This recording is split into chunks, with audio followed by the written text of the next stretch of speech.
everybody. Welcome to Flagrant. Happy Trans Visibility Day. Yes. That's big. Akash didn't know what Trans Visibility Day was. I did not. So basically what happened was the world, and by the world, I mean right-wing Twitter and Instagram, was absolutely furious that Trans Visibility Day was made the same day as Easter. You did see this a little bit, right? I just put it together. Okay, so Easter and Trans Visibility Day was made the same day. And you know who made it the same day according to right-wing Twitter and Instagram? Who? Well, Joe Biden made it. He probably forgot it was He Easter. declared it. He might have forgotten. Or, Mark, what might else be true? I saw this and I was like, this is crazy. Like, why is Biden trying to piss off everybody? Because when you see it on the surface, there's no way that this is actually possible because there are a team of people that are there to make sure things like this do not happen. It just seems unrealistic because this is an election cycle. Yeah, you'd be on I'm not top of that. saying that Biden is gonna win the religious right, but you don't want to irritate them. You don't want to lose them. Exactly. Sure, Push lose them them. in Yeah, Donald Trump's yeah. direction, right? Yeah. So we're like, there's no f***ing way that this is true, but everybody is posting it. Every headline is Joe Biden declares Easter Sunday Trans Visibility Day. Which isn't technically wrong, But it seems like a little misleading because Now- the first Trans Visibility Day was founded in 2009. That's what how I'm many years thinking. ago is that? This was 15. That's 15 years. So the first Trans Visibility Day is founded 15 years ago, right? And I go, okay. Now, what is something very unique about Easter? The day Jesus is risen, right? That is actually, Well, that is fire that you know I'll that. fuck with you for that, bro. You know what I mean? That 'Cause is actually why. Christ is king. Next Don't let question. nobody tell you Next different. question. Christ is Jew motherfucking hater. king. Jew hater. Yeah, listen, Christ is king, Dub. Hey, Dub, get the camera on Dub. Shifty, do something. Christ is king, and let him know. Christ is king. Happy Trans Visibility Day. You're about to get fired from Daily Wire, bro. You Listen, gotta we're fucking ready to That was a good response. We're charged up. You're being anti-Semitic right now, dude. Okay, listen, okay? Now, Easter, because it's on a Sunday, Correct. the date changes every single year. Yeah. Do you think it's possible when I mean, this is how brilliant and shrewd the left is. This is how genius they are at tearing apart the nuclear family and destroying the great Christian traditions of this country. 15 years ago, they plotted the course of Easters, and they were like, one Easter, when a Democrat is in office, there is going to be a Trans Visibility Day and an Easter Sunday that lie on the same day, and Joseph Biden is going to be forced to declare Trans Visibility Day over Easter. Do you think that that's the case? That's what I think it was. funny. That's definitely what it was, right? Well, they also, doesn't the calendar repeat every 7 years? Yeah, that's our 6, I guess, because of leap year. Oh, wait, is that true? I would assume 6, just Oh, because you shit. skip a God day. I would damn, assume. you're fucking good, bro. 4. I would This assume. guy's fucking good. Well, there's 7 days in a week, but you skip one day because of leap year, so I would assume it's 6. So they but did maybe it, it's 7. I They don't did know. it 2015 and this year also, I guess. And nobody said shit back then, did they? Because they knew who Cowards. was coming. Well, they wait knew a the hero minute. was coming to save the day in a year. Well, who was president at the time? Maybe we should look into that. It was Barack's, but 2016 Trump. So 2015. You said 2015? we got to see when the calendar repeated. Oh, Isn't- no, it was 6 years But ago. That's guys, Trump's. We gotta check. Guys, isn't Trans Visibility Day every day for Barack? Can I get a mic check? Hold on. Can I get a mic check? Hold on. Can I get a mic check? Hey, You got Christ me. is That was king. good. Hey, That was Christ good. is king. That was good. Christ is king. Cocksucker, that was good. Christ is king. And whenever I say Christ is king, I need a close up on Duff. Yes. Christ is Christ king. is king. Christ is king. Michelle Obama's king. There's a lot of kings out there. Stop. We're doing that thing where we become too right wing on the pod. Oh, my bad. We become too right wing on the comedy My podcast. bad. Guys. We're doing that thing. We're doing that thing again. Okay? So 2021, Somebody's wife. 2021, Biden. I love both of them. It's just the 2021, joke Biden couldn't be proclaimed the passed up. 31st Shut up. transgender visibility. I'm trying to save you. I'm trying to help you. Yo, he's already been saying it. Because he is risen. Christ is king. Christ is king. I'm sorry. Say it, Dove. Yeah. We got to get Akash baptized. Ye been trying to tell you. Say what? Stop trying to bathe him. Listen. We'll do it. We really will do Anything for him not to bathe. Yo, that is true. Why don't you baptize your damn armpits and I self? got baptized when I was a baby. That was the last time. That was the last time, huh? Yeah. Okay, listen. So, all right, say your numbers. This is his fucking spectrum data. ballot. His favorite part of the pod is Frank gets foreheaded. I'm researching, bro. Okay, Crisis King. 2021, Biden said that this was the first National Trans Visibility Day. So basically, it was like an organization that did it. Then he picked it up in 2021 and was like, all right, now we're doing So it he national. declared it in 2021. Yep, and still his before team this year. Was too fucking stunad to look into if there was going to be Easter on a Trans Visibility Day. Yeah. So then they're in a pickle where they're like, okay, we see it's lining up on Easter. Do we double down and like make the proclamation, or do we kind of just forget that we did that and just kind Can't you just change the date, like change the month? I mean, if there's one thing trans people would understand, it's change. Yeah, I mean, it's April 1st now. And then people will be like, oh, that's nice. yeah, that's or June, isn't June? LG also, why do the month? trans people want to share with? Why? Because you're gay? Isn't June gay No, you month? got February. We got Juneteenth. Nothing close around that. So imagine Trans Visibility Day was Juneteenth. What would you do? It's gonna be some murders. There's gonna be some murders. Damn, Al. All the people that are saying bad things about Trans Visibility Day being on Juneteenth. Oh, Son, that word. Trans Visibility Day. There we go. I got it. Every nanofiber in Al's tongue was trying to get the word visibility out. I mean, we were halfway through the handshake. The word hadn't fit yet. But you kept pushing though. I had to. I respect that. I respect that. Oh my All right, God. listen. So Busta Rhymes. Oh, Christ is king. Oh man. I like it. We're sorry Shouts about out. that whole Okay. thing. all the time. Listen. So this is all we want to ask right now is, if it was that easy for us to look this up, why do you think there are so many people that are posting about it? What is the reason? Because they could also look it up. These are not dumb people. It's not like just some random Twitter account. They're like, it feels as if they're like news organizations that are propping up this idea. Why do you think that is, guys? I like money. Wait, what do you mean? Let me go with money. Do you think you think that there's money to be made off of outrage? Do you think if you outrage a certain community that they will consume your content way more? Yeah. Wait, is that what these people are up Seems to? to be how it goes. Get the fuck out of here. Seems to be. Yeah, we got to do that. Yeah, we need to outrage more. Yeah, How do we outrage them? I don't know. Well, who should we outrage? Everyone. Black people? Yeah. But that's a really good thing to do. No, I've 'cause seen a lot of people they make don't- careers off of that. They don't Crisis have the King. money. Outraging a certain group of people, right? Sorry. I wish I walked in for that because that was crazy. Thank you. That was crazy. Without the laugh, it really just sounded like hate. It really was just dying. No, but you're right. They broke. So we got to find out. No, because what was that little blonde chick that did it? She pissed off black people. And Tommy Laren. Tommy What happened to Laren. her? Say again? What happened to her? Where's she at? I mean, that's what Ben Shapiro used to do at the beginning of his career. Yeah. Yeah. Where's Tommy Laren? And Candace. It's an interesting, it's an interesting pivot to watch Ben Shapiro and Candace. It's funny because they're feuding, but it seems like the same thing. You start really kind of right-leaning, and then you get a little bit more toward the center, go mainstream, all of a sudden, well, let's just forget all the other stuff I said. Oh, you guys misunderstood what I said. I wasn't just feeding an agenda to make money off of dumb people. No. You guys misunderstood. There's a great interview where Ben is justifying why he fired Candace. Yeah. And The one with Ruben?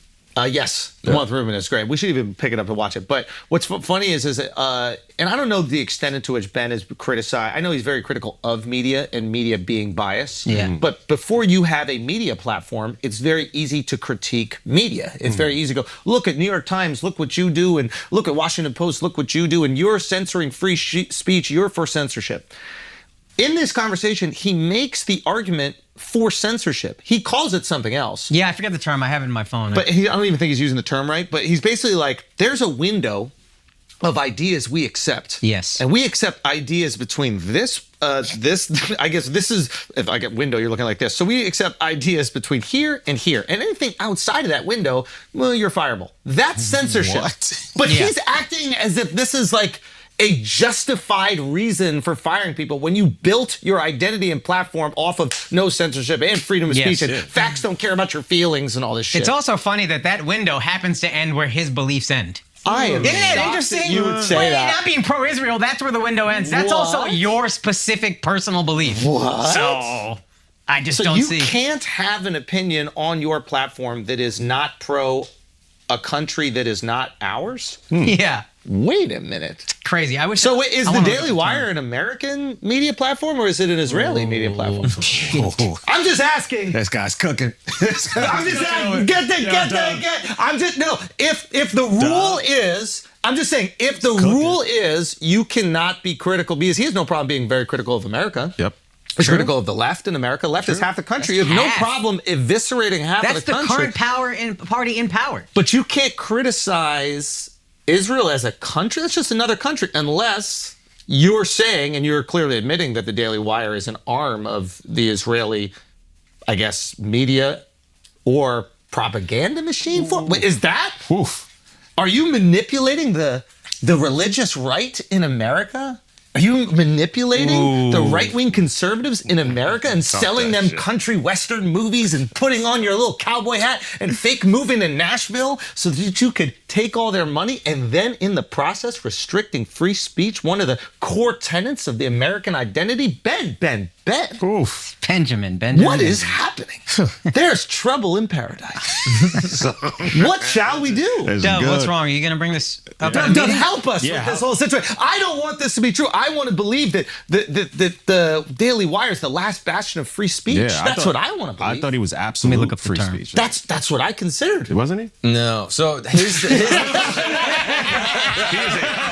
Overton window. Wait, are you saying that he's free his speech? Yeah. The exact thing he's been critical of the left throughout his entire career for? his position. I thought was Term he used Overton window. the That's Overton the term. window, yes. That's the term. So I thought the position he took between like platform and publisher, I thought was interesting. Because he's basically saying like he believes that platforms should have free speech because those are town squares, and so like corporate censorship from like Twitter and X or like Instagram and shit like that. He's claiming that that would be a violation of free speech, but he thinks as a publisher you don't necessarily need to uphold things outside of your editorial view. Yet he was quite critical when the New York Times fired journalists for publishing Tom Cotton's article. Right. See, he was ready. I didn't know this. This motherfucker was ready. I didn't know. I was out. I was going to do other things. Now that is kind of hypocritical, no? Seems a bit. Is to be critical of another platform, right? No, sorry, of another publisher. Yeah. For firing someone on the basis of their opinion for an op-ed piece because that opinion did not fit in the Overton window. Yet he is firing people because their opinions do not fit in the Overton window. Now, we could vehemently disagree with the people's opinions that he has fired. I'm sure there are plenty of things that Candace has said that we think are horrible. Yep. But that is not the brand you built, my friend. Correct. He also claims that it wasn't Israel though. Like, Yeah, that's the thing. at Is the it end, Israel what or he said, is it we can- anti-Semitism? We can disagree on that. Like, I'm sure you could go at it with him on this, but he claims at the end that it has nothing to do with his position on Israel. Like- The reason I bring up Israel is because he himself has tweeted that what is that fucking skeleton looking bitch that's in media? The fuck is her name? Ann Coulter. Ann Coulter. Yeah. Ann Coulter. Ann Coulter was doing this thing where instead of calling Jews Jews, she calls them globalists. But then she was like, I think Matthew Tucker's half globalist. She just... She's funny, man. You know, she kind of She's got funny. I'm she, using whatever. it. That's She's great. inflammatory as hell, but she's funny. So Yo, during the debates when Vivek and Nikki Haley were going at it, she Yeah. tweeted to her followers, guys, don't get involved. This is Hindu business, not our fight. it's Nikki funny. Haley's Christian, sick Christian. It's funny though. Anyway, so Yeah, it's so funny. but what the fuck was I just saying? The skeleton bitch. And- Oh yeah. So Globalist, he yeah. was like, she says incredibly anti-Semitic things, but she's pro-Israel, so I can look past it all. Now, I don't think she's working for the Daily Wire at that moment, but that's his basic position. Hey, freedom of speech is totally down as long as you're pro-Israel. And I guess Han is. Seems so. Dove? I'm just saying you should be able to. What do you think, Duff? I'll lean to the point of We're I very think fortunate he's- to have no, a globalist on this podcast. Exactly. So tell us what you I think. was going to say, I think the whole Candace thing is closer to a little anti-Semitism play over the Israel thing. He hasn't historically been that guy, like the spearhead of like pro-Israel things. I think it's been more of, to your point, it's I think the it's platform protecting that. Thank you, Mark. Thank you. He's Catherine. Can you tell me? Because I've looked into it and I haven't found anything outright anti-Semitic that Candace said. Can you tell me some? Because the article I She saw, liked the very anti-Semitic trope. which was I think it was. she liked a tweet. She liked a comment. Someone said that Rabbi Shmuley was drunk off Christian blood or something to that effect. Yeah. And then she liked it. And then apparently she had been like defensive of Kanye. I think she's also been like defensive of Hitler. Well, she had admired, like, it's all like nuanced. I haven't listened to every single little thing, but like the general feeling is like she was not outraged by what Kanye had said and was kind of like trying to defend him from the media and had said like there's like rings of people in Hollywood that are, committing, violence against people that are acting like gangs. It is interesting timing to suddenly get offended by Kanye, isn't it?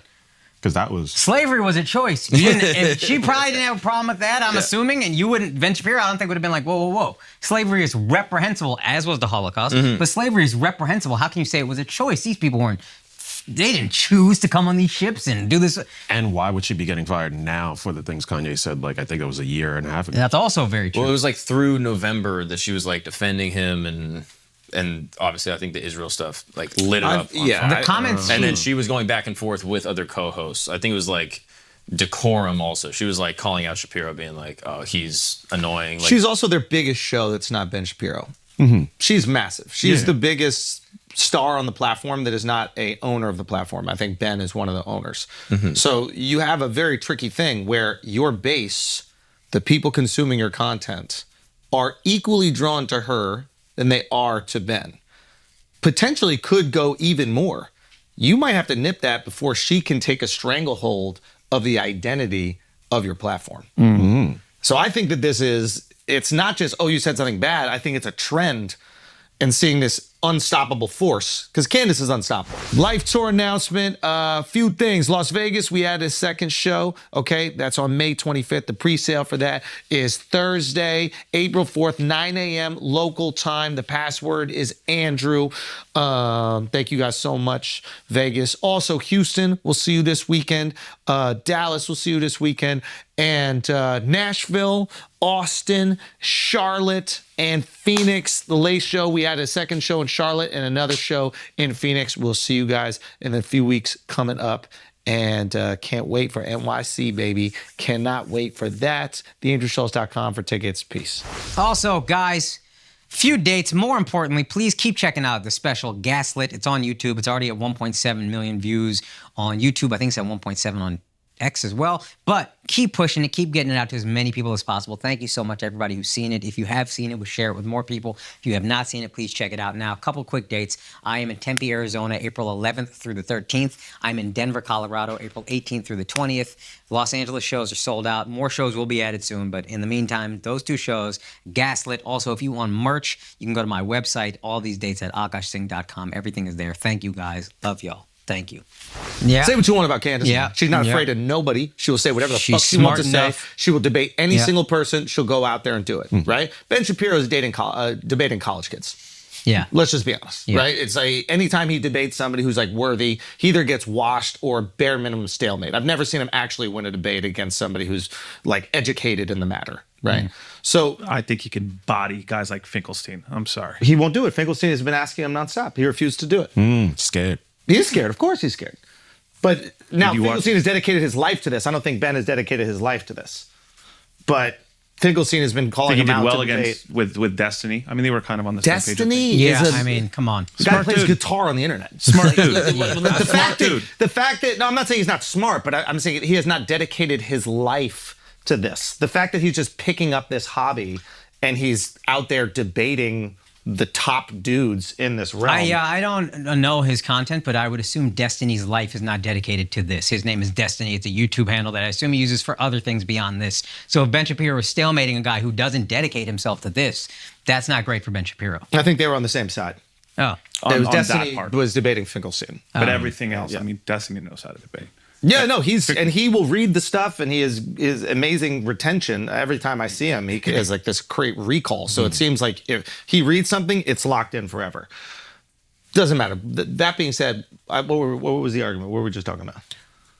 Ben Shapiro getting washed and Candace Owens is getting too big. It's an unstoppable force. So I think what they're doing is they were worried that she was a runaway train with the brand.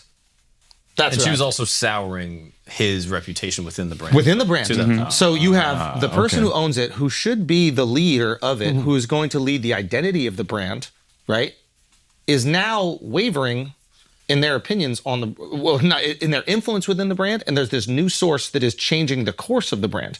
The reason you start a media platform is you want to have some control and power. Nobody starts a media platform who's like, I love the news. You want to, in the most altruistic sense, you want to influence the course of the country that you are in, right? Yeah. And you want the good ideas to win. That's the best case scenario. What it most likely is, hey, we got to manipulate these people into thinking what we want so that, we can live in a place that is beneficial for us. And I think that's what the Koch brothers do, and that's what I'm sure Peter Thiel does, and that's what I'm sure the fucking Bill Gates does, and that's what I'm sure the Washington Post is for Jeff Bezos. Like, that's the point of media, is control.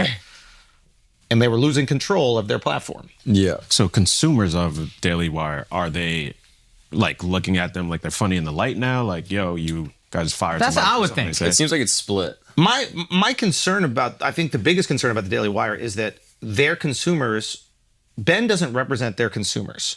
Back when it was just liberal versus conservative, he was this incredible soundbite machine for conservative talking points, and he was brave, and he would say anything, and he would go out there and he'd interview a trans person and fucking rip them apart. Like, he basically had every single nugget ready, locked and loaded, so that all these people who were conservative were now like, oh, you've done the intellectual heavy lifting for me. Great, give me all those talking points. I can use them. Now there seems to be a little bit of, especially after October 7th, a little bit of division in the Conservative Party. And the Democrat Party. And the Democrat, for sure. Yeah. So there's a little bit of division, right? And now you're seeing this culture war that's happening within politics. Because the reality is the right-wing conservative Christians that were following Ben were following because he was giving them the artillery to be the most eloquent, articulate conservative that they could be. Well, he's not giving them the arguments for what they feel now. Yeah. And for what some of them feel now. And Candace might be giving them the arguments for what some of them feel now. So you got to nip that in the bud.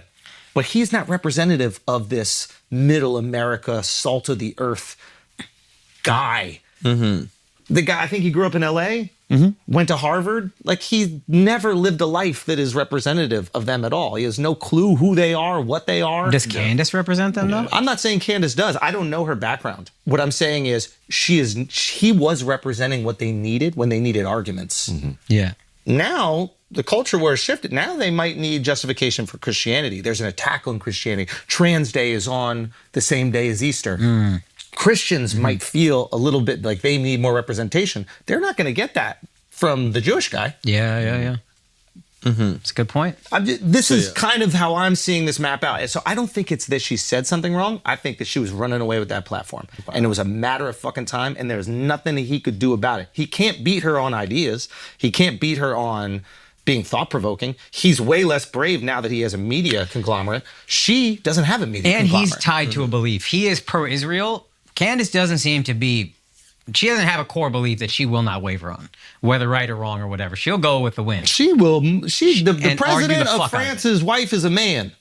And argue the she's fuck us. We will say anything. Yeah. No, son, I'm saying, but we're a comedy platform that's saying shit to be funny. She is a news platform that's like, I think it's a guy. And She says it's hilarious. She goes, I'll stake my whole career on this one claim. Like, yo, that is the level of confidence I've never had in anything. Wow. That is beautiful. Wow. That's amazing. I think that's my thing. I think Daily Wire was terrified that she was running away with the platform. Yeah, well, but again, he can't say anything anti-Israel. He's got to be she doesn't have those guardrails guardrails. Yeah, She sure. says whatever So- the fuck she wants at all times. Anti-Israel is maybe even a word we could change, like critical of the country Israel. Okay. And it is just because I don't want to put any stigma on anything. Like every country, America should be criticized. Yep. Israel should be criticized. fair. Saudi Arabia should be criticized. England should be criticized. Sri Lanka should be Fine. And if a lot of people probably even listening don't even have Jewish friends. If you had Jewish friends, you would know they are more critical of Israel than any of you guys are because you don't even know much about fucking Israel. Yeah. So the idea that there's this like unanimous support and every single Jewish person feels the exact same way about Israel is not the case at all. Yeah. But there does seem to be that hypersensitivity when there is critique of Israel, that it is turned into anti-Semitism. Now, some people are critical of Israel because they are anti-Semites. Absolutely. And some people are critical of Israel because they're just There's things to criticize, things to criticize. frankly. So that's the Fair. article I Sure. read. And I could also say, yes, we know that Ben Shapiro probably has a bias towards support. There must be something there. But do you think then that it still means everything that he's built and supported for the conservative American community is just thrown out because he still has this little bias? Like, no, I think he could still be a great representative for everything. I really believe that he sticks to American values, believes in all things conservatism. And yeah, he has a little bias, but he's done a pretty good job to take the other think side here's what it and stay undermines. consistent. Here's what it I undermines. think he's learning the limitations of his conservatism. And it undermines the thing that it was built on, which was seemingly presented front-facing, free speech. We're not squashing ideas here just because we don't agree with them, etc. Now you seem to be doing that. So that does tear away at that entire foundation. So the idea Now, what else are you kind of compromised or wavering on? Now I look at you as the pro-Israel news source. And that's your design. God bless. You didn't have enough is what it is. confidence in the American system and the fundamental core tenet of free speech. You didn't have the confidence in it to just let it happen. You pretended you did when it was beneficial to you. But once there was a moment where having that true free speech could take your platform and lead it in a different direction, you immediately did what every platform does, which is control the speech. And now you're just learning what it is to own a media company. And owning a media company is not free speech. Low key, that's why Elon might be the GOAT. Now, granted, it's different when you have a, what is it called? A publisher? Platform versus publisher. Sorry, so I might have messed up those words. But like, Elon is literally allowing free speech. And it's fucking chaos on Twitter. It's fire.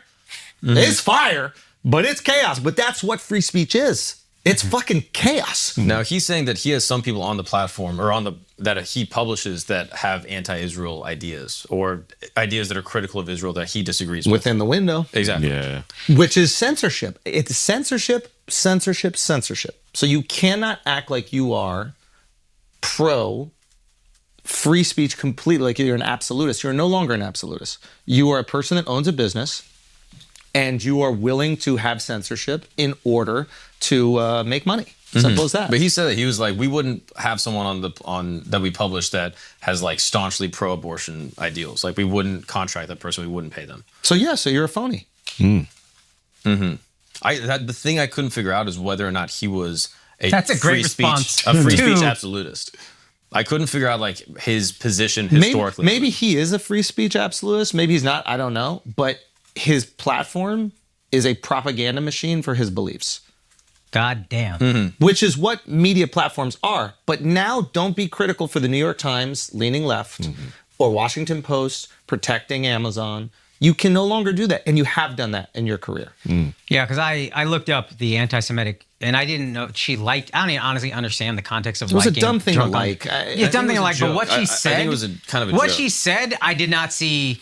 There's this idea that exists, not from most Jewish people I know. Dove has never said this, but the idea of being critical, being anti-Israeli government is somehow anti-Semitic. And the article I read literally was like the anti-Semitic hate speech of Candace Owens saying what's happening to the people in Gaza is a genocide committed by the government of Israel. That's not anti-Semitic. That's not. That's an opinion that there's some fact to support the opinion.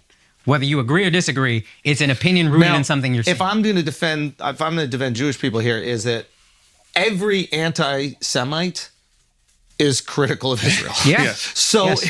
the knee-jerk reaction is when you hear critique of it, you're like, oh, this is just how they frame their anti-Semitism so it doesn't seem as bad. Yeah. So, Every anti-Semitic person is anti-Israel. Every person who's anti-Israeli government is not anti-Semitic. 100%. But I understand that knee-jerk protective instinct, right? And especially historically, what the people have gone through. There is that knee-jerk protective instinct. Anytime you hear these buzzwords, you're like, here it comes. This is how it happens. And to their credit, when October 7th happened, and I saw some of the videos of people in Australia chanting like "gas the Jew," it was like, oh, this anti-Semitism is a real fucking thing. Yeah. And I always just kind of was like, as a minority, I think we're just like, that shit is real. Yeah. But just because I acknowledge that that's real and that's fucked up doesn't mean I'm automatically going to support everything that this government does. That government does not represent all of you. You do not stand for what that government does. These are two different entities. Doug, I'm curious, are there any Jewish people that feel what's happening in Gaza is a genocide? There's plenty of the not in my I've heard name. plenty of Jewish people say it's fucked up. I hate this. Yeah, there's a lot of Jews that are very. But we've gone through these opinions and they can suck it. But let me go back to just with Ben and one thing. I can agree. Sure, he's shown with his platform he is not the free speech absolutist that maybe he says he is. Agree completely. But if having one bias for an anomaly of an insane year that's happened where it feels like the world is against one people or just they felt like really alone in this position, to say that he's not done and stayed consistent on a lot of true American conservative values, and that's still a big part of his brand, like that's where I disagree. But I'll still admit the bias. I don't know what you just said. You said that. I really did. He's not. I really did. Speech absolutist. He's not a good conservative. Just fucking. Is he not a good conservative? What fucking is he not a good conservative? gobbledygook just came out of his Hey, we got a cam on him. Can we just put an Israeli flag over his fucking mouth the whole time he's talking? Put it right here. First of all, not a good conservative. But hold on. Jews just became conservative October 8th. This idea that like you know what a good conservative is bullshit. You don't understand what it means to be a good conservative. Also, what it is to be like half of my family is conservative and like traditional, like old school American Republican, right? They're way different than religious Christian conservatives that are different than maybe Catholic, Southern Baptist conservative, like, different things. There's all You're these talking different LA, versions of New them. York Jews that just became conservative October 8th. That's what I'm saying. So you guys talking don't about know. Buddy, what it is. buddy, where else are the Jews? I grew up in Texas. I didn't even know how to tell a guy was Jewish. Do you know how many Jews support Trump, love and support everything that? But Like, that what are we is talking because about? of the support of Israel, and Yes, they were thank critical. you. And you've told me that the exact thing. Obama's administration. Also, the rich ones. Okay, but it doesn't matter. Those things don't matter. Those things don't matter. Don't spiral though. Don't spiral here. What I'm trying to say is what it means to be a good conservative. It's like saying this is the most extreme example, but it's just like like I mostly didn't fuck kids. Do you know what I mean? Like that's what you're saying. Like he's pretty good. It's like no. Yeah. If you are, remember Ben is the conservative. I'm not talking about like he can't waver. It's like finding out Dr. Umar Johnson had sex with a white girl. You go, what? What? Even one would make you discredit everything. Everything. So this. But can't you just like to what Mark said about being an absolutist? Hold on. Wavering on the most important conservative point of his career, which is censorship. That's an important and free point. speech. This is what his career is built on. He is a journalist, a person in media, and completely wavering and being a hypocrite on it, to me, doesn't make you go, oh, well, it's just whatever. It just shows an extreme bias. And that extreme bias is something that I think the public should be aware of. I'm curious. We don't know the details of Candace's contract, but do you think she has a case for like wrongful termination? I don't. I think they mutually agree. Yeah, I think we don't know if she got fired for sure. I think that's all still kind of murky. Maybe she left, maybe she got fired, whatever. But it's clear this was an issue for Ben, and I think that's what our issue is with him. Because again, you position yourself as the absolutist of this thing, the beacon of free speech. Mm-hmm. Now suddenly you have a problem with somebody who doesn't agree with something you believe in. Yeah. So that's where I think our issue is. What was his thing with Cotton, the New York Times guy? So Tom Cotton wrote an op-ed piece that the New York Times really published. Conservative last name, to be honest. And the New York Times fired 2 editors for publishing it because they felt like the piece was not in their, what is that window? Overton window. Overton window. So they fired 2 editors. And I believe Ben really ran them the riot act for doing that. Like, this is censorship. This is breaking down free speech. The op-ed is not representative of the New York Times. It is a editorial piece. This is literally a section for not the opinions of the New York Times. And he, I think, rightfully criticized them. I would love to see, even if it's a horrible article we all disagree with, it'd be nice to see these different ideas out there and to get the sense that, like, we do have this freedom of speech protected by the media. So I think he rightfully was very critical. And now he's admitting that he has an Overton window and that pieces that are outside of that Overton window or talent outside of that Overton window will not be hired by his, him as a publisher. If he had said... So to me, so to me, that is blatant bias and hypocrisy. And he's made a career calling people out for being blatantly biased and hypocritical. If you want to have no standards to uphold, be a comedian. Do you know what I mean? Just be a clown like us. It's very easy. But if you want to rile people up based on their conservatism and what is this country happening, like freedom of speech, we got to fight for the ideals of this American people and make all your fucking cowboy hat movies. Yeah.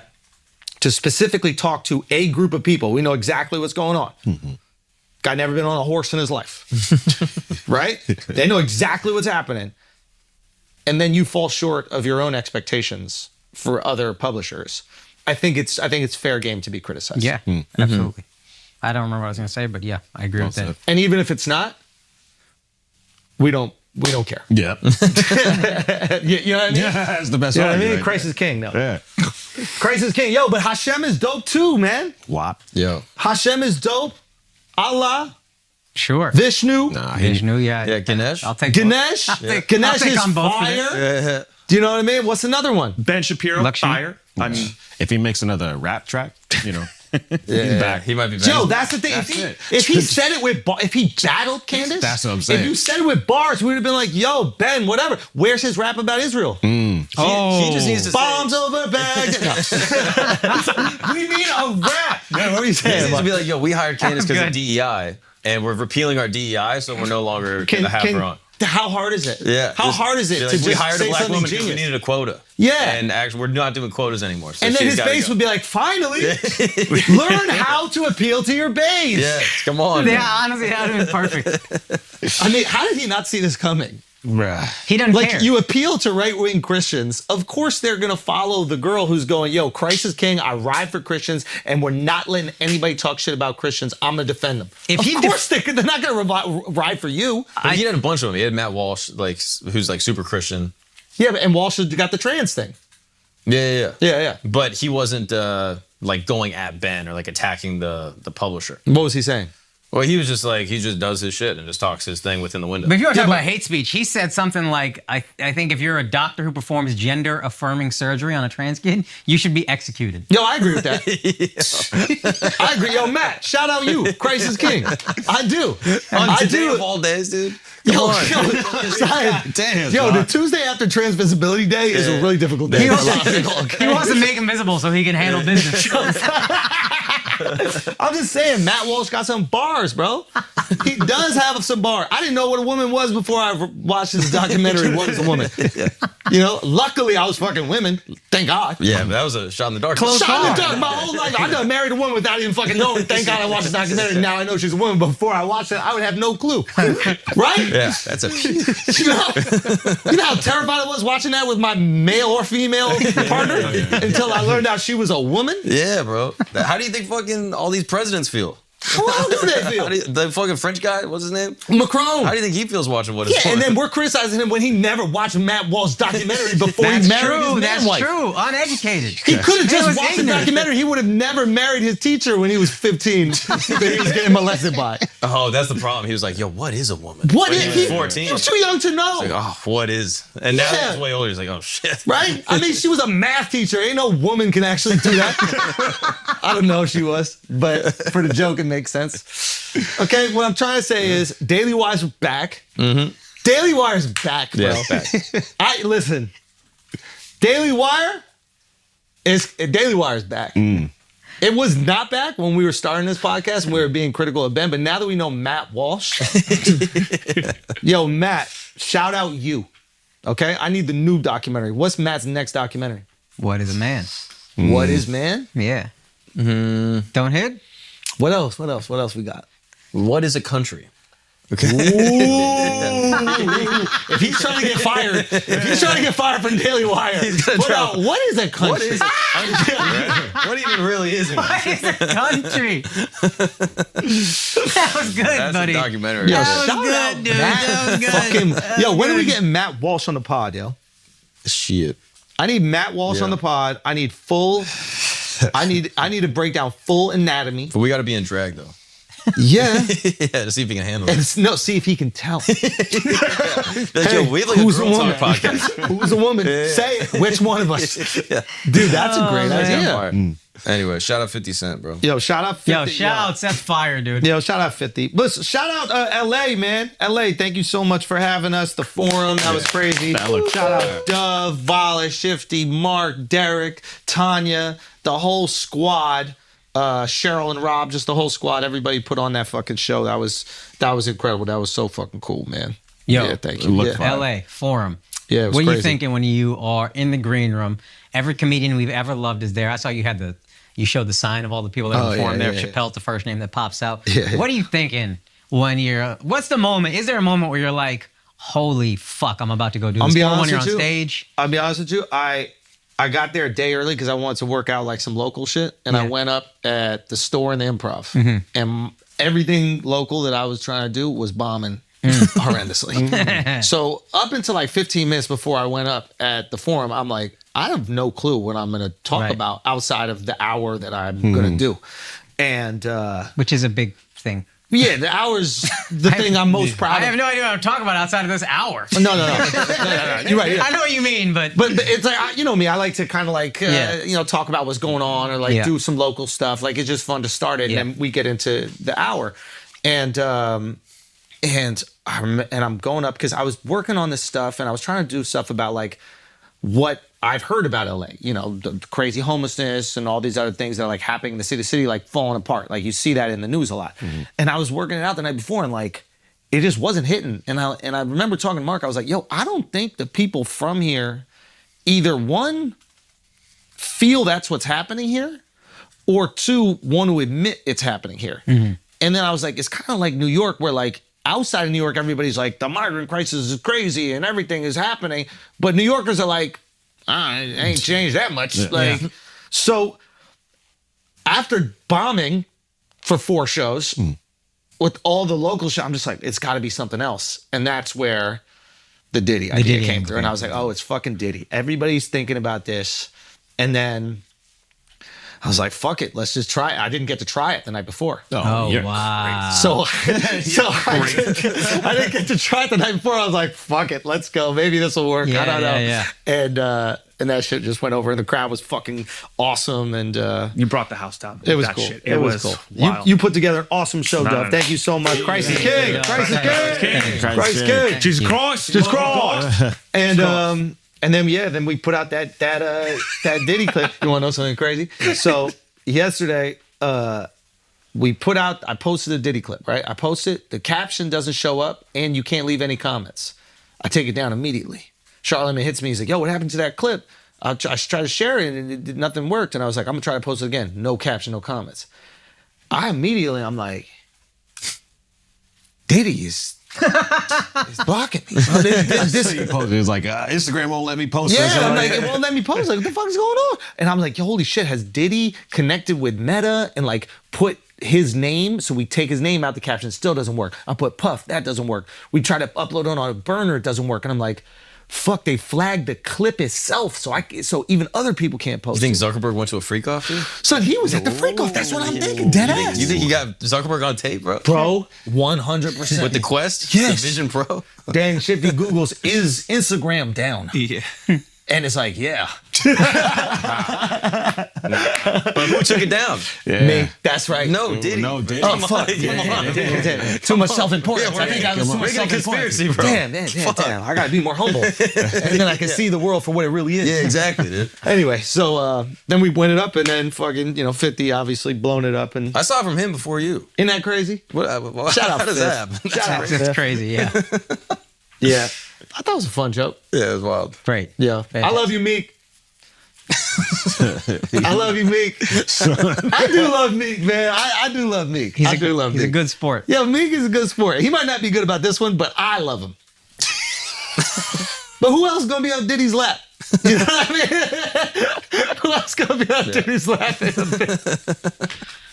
But anyway, yeah, the show was just fucking great. Thank you so much, everybody who came out, man. That was fucking awesome. I wonder And if rappers do that. What a like, night. where like rappers are like, oh, I don't necessarily want to put this person's name in a rap, but it happens to rhyme, with this word, so I have to put it in. Yeah. Basically the equivalent. You know what I mean? It was just the best thing for the joke. Yo, thanks, bro. Yeah. Yeah, God. they've done that. It's just You the know best what I mean? thing. Yeah, yeah.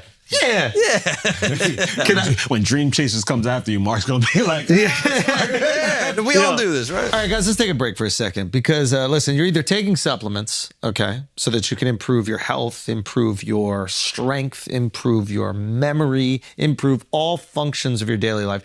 And you're either taking them from a company that is not putting out the best quality stuff. They're not even testing their stuff. You don't even know if it actually works. Or you're not taking them at all and you don't know how your life could be improved. Momentous is going to change all that. You're going with Momentous. You're going with the best one. Let me tell you why you know it's the best is because the billion-dollar corporations that truly need the best results. I'm not talking about some bodega bullshit. I'm talking about the billion-dollar corporations. We're talking about NFL teams. We're talking about the U.S. military. We're talking about the NCAA. The corporations and the organizations that need optimal performance are going with Momentous. Simple as that. That's all you need to know. That is all you need to know, but I will tell you more, okay? Momentous Creatine uses creatine monohydrate, the gold standard in creatine supplementation. It is full informed sport and NSF certified in sports certifications, meaning it contains no banned substances and no toxic contaminants like heavy metals or pesticides. What you see on the label is exactly what you get, okay? There is creatine, also the grass-fed whey protein isolate. Protein is a fundamental macronutrient that is essential for muscle growth, development, and recovery, peak physical performance in everything your body does. It needs ample amounts of protein. This is the high quality protein that you need, okay? It provides the essential amino acids that support muscle repair and growth after intense physical activity. If you're lifting, you need to supplement your body with that protein, and they got you right here. I'm telling you, if the U.S. military, if the NFL, and if the NCAA is using Momentous, if teams associated with them and the U.S. military itself is using Momentous, this is the one that you want to use. Momentous is now also offering listeners of Flagrant up to 36% off your first subscription order. And if you don't want to subscribe, you can still get 20% off creatine and protein and all of my favorite products. You go to livemomentous.com/flagrant and use the code flagrant at checkout. Now let's get back to the show. All right, guys, we got to take a break for a second because you're not getting good enough sleep, and Helix is going to help you with that, okay? I know there's all these apps out here. There's all these different things that can measure your sleep and yada, yada. You got to get better sleep. You got to get better sleep. Yeah, but how are they helping you get better sleep? They're not a bed. You know what is? Helix. Helix is the mattress company that's going to make sure you are getting the best sleep in your life. How are they going to do that? Because they're going to help you select a mattress that works for you, the way you sleep, and is going to benefit you the best, okay? Then you're going to get that 100% sleep score. It's an absolute no-brainer, okay? The Helix lineup offers 20 unique mattresses, okay? Including, they got the award-winning Luxe and Ultra Premium Elite collections. They have the Helix Plus. This is a mattress designed for big and tall sleepers. It's very important. And then they have the Helix Kid mattresses designed for growing bodies and endorsed by child sleep and medical experts. So this is how you will find out which one works for you. You're going to take a simple Helix sleep quiz and you find your perfect mattress in under 2 minutes. 2 minutes for the best sleep of your life. Is it worth it? 2 minutes for the best sleep of your life? I think so, okay? You find your personalized mattress, and you know what? It is shipped straight to your door free of charge. Helix knows there's no better way to test out a new mattress than by sleeping on it in your own home. And that's why they offer a 100-night trial and a 10 to 15-year warranty to try out your new Helix mattress. Think about that.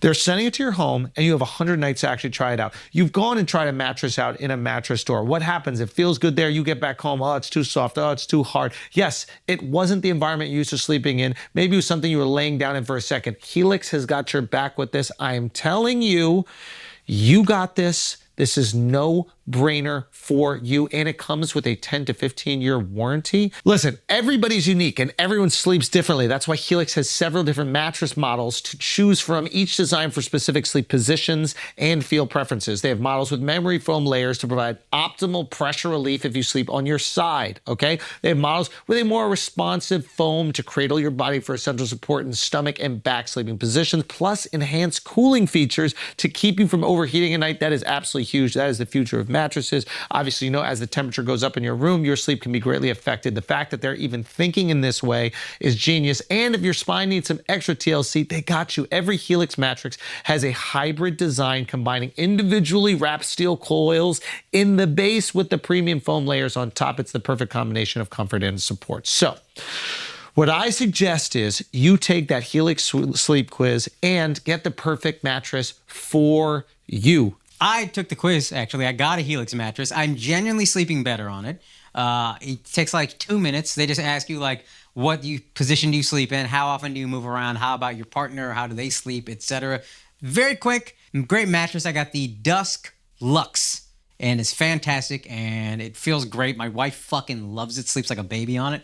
Great mattress. Listen, you don't want to take my word for it, that's fine. But what you will do is you will take the word of GQ and Wired magazine, because Helix has been awarded the #1 mattress picked by both of those magazines. It is even recommended by multiple leading chiropractors and doctors of sleep medicine as the go-to solution for improving your sleep. So Helix is offering 20% off all mattresses and 2 free pillows for our listeners. Go to helixsleep.com/flagrant. That is helixsleep.com/flagrant. This is their best offer yet, and it won't last long with Helix. Better sleep starts now. Let's get back to the show. Did you have fun, Mark? How was it being on stage? It was crazy. Crazy. I couldn't figure out the turn it up thing. I was like, can they actually not hear us, or are they fucking with us? Yeah. Because like by the end it was fine, and then I was like, all right, don't heckle. Yeah. And then they were like, turn it up, and I was like, oh, now they're just being assholes. Yeah. Now I they had just no idea it's a what was soccer. happening. I was so confused. Yeah. 5 people went up there. We were like, no, it's fine. What the fuck? Yeah. And to touch Andrew's mic before he comes on is a heart attack. But He's like, outside of that, how was the experience on stage? Bro, it was crazy. Yeah. Like this one was more fun because when we did Toronto, I was just in a blackout the whole time. Yeah. So the first time ever doing arena. Yeah, like I passed out on the plane and then woke up on the while back, and everything else was just like, no idea what happened, unless I did something wrong, in which case I remember everything. Don't come after me. But while we were there, like I was actually able to enjoy it. To where like the first time you do a comedy club, you're like, holy shit, this is crazy. Yeah. And then you do it a couple times, you're like, oh, I'm actually able to be present in it. Yeah. The first time you do a theater, you're like, holy Is fuck. this your this is first crazy. time ever? You never opened in an arena? No, never been in an arena. That's outside, Toronto was first arena. Yeah. Yep. You never stepped. So what is that like? Oh, that's crazy, bro. I did an arena before him. Yeah, he did. Yo, that's crazy. Yeah, shouts out to me. That's crazy. Let's go. Let's fire. Which I understand. Like I want the first time I do an arena to be when I do an arena, but that means the first time you're doing an arena, you're doing it's your show. Everything is on your shoulders. Yeah, it was what are crazy. you thinking when you walk out there? Wow, I mean, I think in Toronto the first time is like, okay, what is the pacing going to be? You always hear people talk about that in bigger venues. Like, are you going to have to go slower and these types of things? Did you go slower? What'd you do? How'd you I to me, it didn't feel slower because I'm always trying to adjust to the energy I'm getting.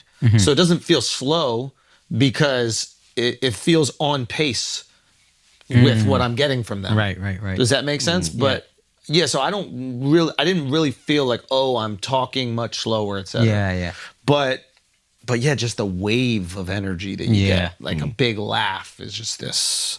I think Duval said it best. He's like, it feels like everybody's hugging you at the same time. And it is just like an intense fucking feeling, man. And also just, seeing that many people laugh and like, when you can see the bodies move and you kind of like catch them in your periphery, like the movement, like somebody laughing, just going, something like that. Like, I don't know. To me, it's very easy to just kind of not lock into one person and just kind of like see everybody at the same time. And then those moments will lock you into one specific person that's really enjoying something. Sometimes you can get locked into the person not enjoying. Yeah. And that's the thing to fight. But yeah, it was just awesome. And the Forum is a dope fucking room. Was that bigger than Toronto? It looked in the pictures. It felt smaller in the way that the building is shaped. It's really intimate. Like some of these arenas are go. No, I was gonna say the big difference. Also, there's no suites. This building's from like 1967 or 68. Same architect as MSG, so it's round and not long and ovally. The suite thing is crucial because you can charge so much money for the suites. Like you charge these corporations money and they buy them because it's a fucking write-off. But what they do is they create this separation. Yes. The 300 section is, and then the high sections. And so there's less intimacy, you would say, than in these ones that were built before the idea of suites. Like it feels weirdly intimate for such a crazy room. But every time when we go into the room for the first time, it is jaw-dropping for me. Yeah. Like, and also pulling up. Like I think in your life or in career, you get so used to like, what is the next thing we have to do? You know, you're like, what else can we? It's sometimes you have to like remind yourself to like focus and enjoy the thing in front of you. Like it's something I like try to intentionally do. Like I don't want to look back when my daughter's like 18 and, you know, she's like, so what was it like when you were doing comedy all the time? And I don't want to be like, I don't know, I didn't really focus on it. I was focused on the next thing. And I was worried about this thing and that thing. And how can we do this better? Like, so there's like a moment where it's, how do we be intentional and like lock the fuck in? And seeing the venue from the outside was like, that was dope. You know what's so crazy about that? Outside on the lights. Crazy. That shit was fun. Yeah. You know what's crazy about driving up? Difference, like MSG parked in the middle of the city, Can't TD even Garden, see it. all You can't see it. You're in LA, so there's It's- thousands of parking spots around, so you just see one round building. like and that- fucking Coliseum. You feels like own four. you It's own like- several city blocks for that night, Yeah. and you pull in, and then it's just. Did you feel the Forum Club? Like we had the Forum Club before and after. That's like Showtime Lakers. I mean, Jack Nicholson and Magic getting AIDS. Yeah. stop. Yeah. Is that where Well, he died? HIV. Yeah, probably It's got not true, HIV. he got HIV. He probably got HIV there. Or he gave it. Both, probably. Probably. Wow, in that very room. I thought Yeah. I was gonna say champagne. What was, No. Well, the champagne led to the HIV problem. Yeah. Yeah. It's just like a match. Diddy freak Bubbles off, and man. boils. That was the freak off before the freak off, bro. That's funny. Anyway, so it was just so cool. Thank you everybody that came out. That was awesome. And yeah, I'm just really grateful. It was, and I feel like we put on a really good show. That is always the cool feeling to leave with. Yeah. You know, where you feel like proud of the show that you gave the people. And I think we did top to bottom. I feel really good about the show. Like from when you walk in, you know that it has begun. You know, and it's something we take really seriously in terms of like, how do you scale a show like this for venues like that? It's not like we're just walking out, we have one fucking light and then there's a microphone and then that's it. And I think a lot of times, some people, they don't change their show to accommodate the viewing experience for the consumer when they're now in an arena. And you can do it. It costs fucking a lot of money to do it, which we will gladly spend because we're grateful people are showing up. But that's, I think, the difference. Because you can create that intimacy, and now you have it's not the same as a club with 200 people, but you have intimacy, but now you're laughing with 13,000 people, and that feeling is different. Like that is... Yeah. Yeah. Now, speaking on the intimacy of the show, so I went to the Drake concert over the weekend. I wanted to come out to yours, but my little baby girl's still not vaccinated, so I can't fly with her yet. You know. Your dog. My baby girl. Yeah. I'm a father now, bro. Your dog. And I'm a father now. I love seeing crazy. Al become a dog guy. This guy's crazy. Fucking... Anyway, go on. Do you walk the dog? You don't even walk the dog, right? We can't not yet. She's not. She actually Now got her you- last vaccination You today, can so walk. she The can't. what? No, you can't. Oh, we got to talk about that too, but go on. So yeah, went to the Drake concert, and you've been to it. It's not that much different from the one he was doing with 21. He switched a few things, but it feels so intimate because he's right in the center, and then he lets the whole floor come to him. Yeah. And then throughout the show, he's like talking to people in this section and that section. Like Yeah. he makes a giant arena venue look like or feel like a small intimate show. Is he doing the thing where he raps off beat still? No. He stopped that. He stopped that. So Good. he stopped that. You could rap along with the show. It's a lot better now. He does take a few shots at Kendrick here and there. Oh, really? Subliminals, of course. He never says his name.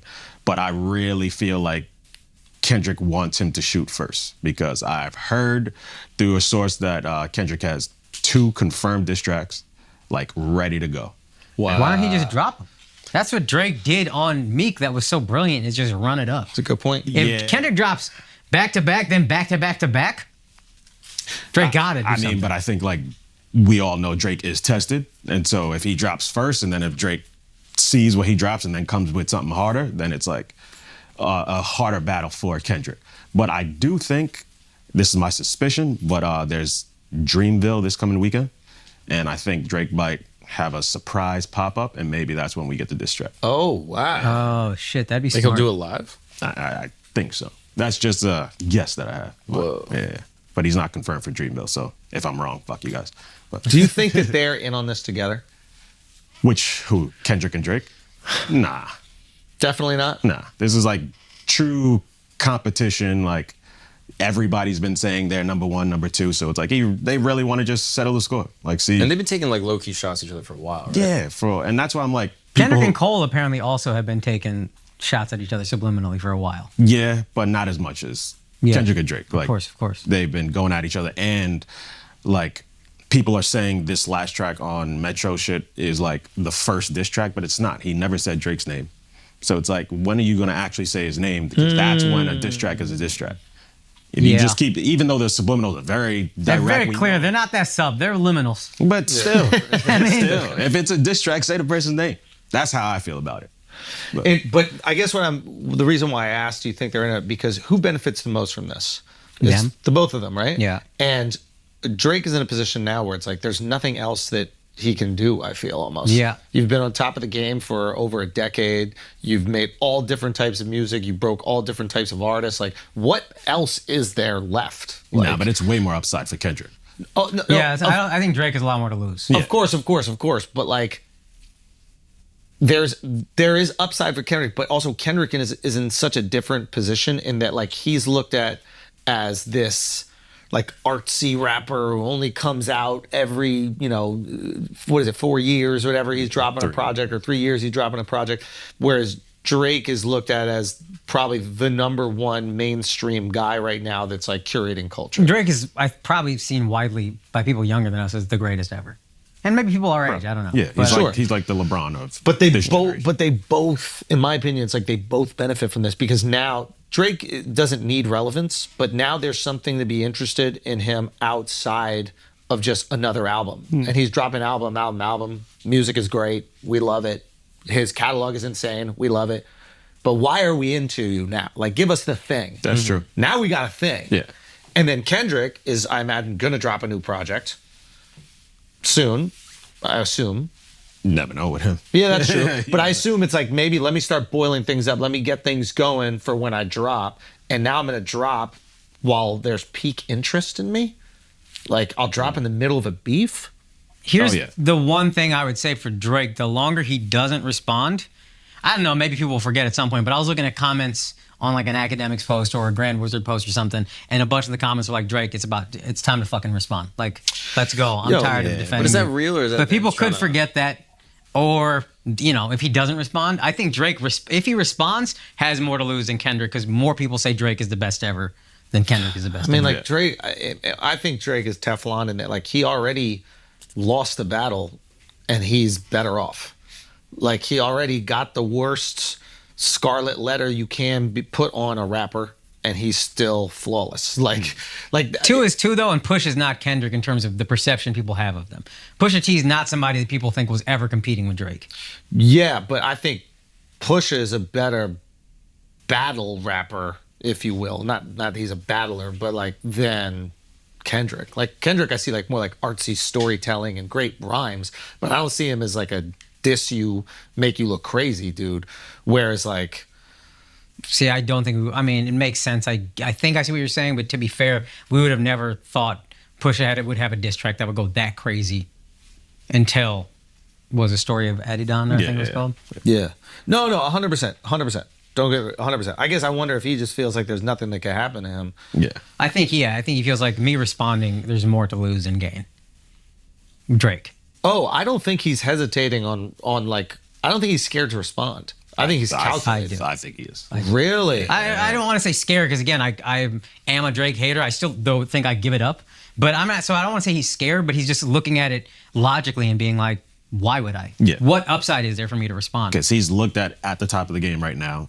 If he lets 2-3 months go by, everybody forgets this, nobody's talking about it.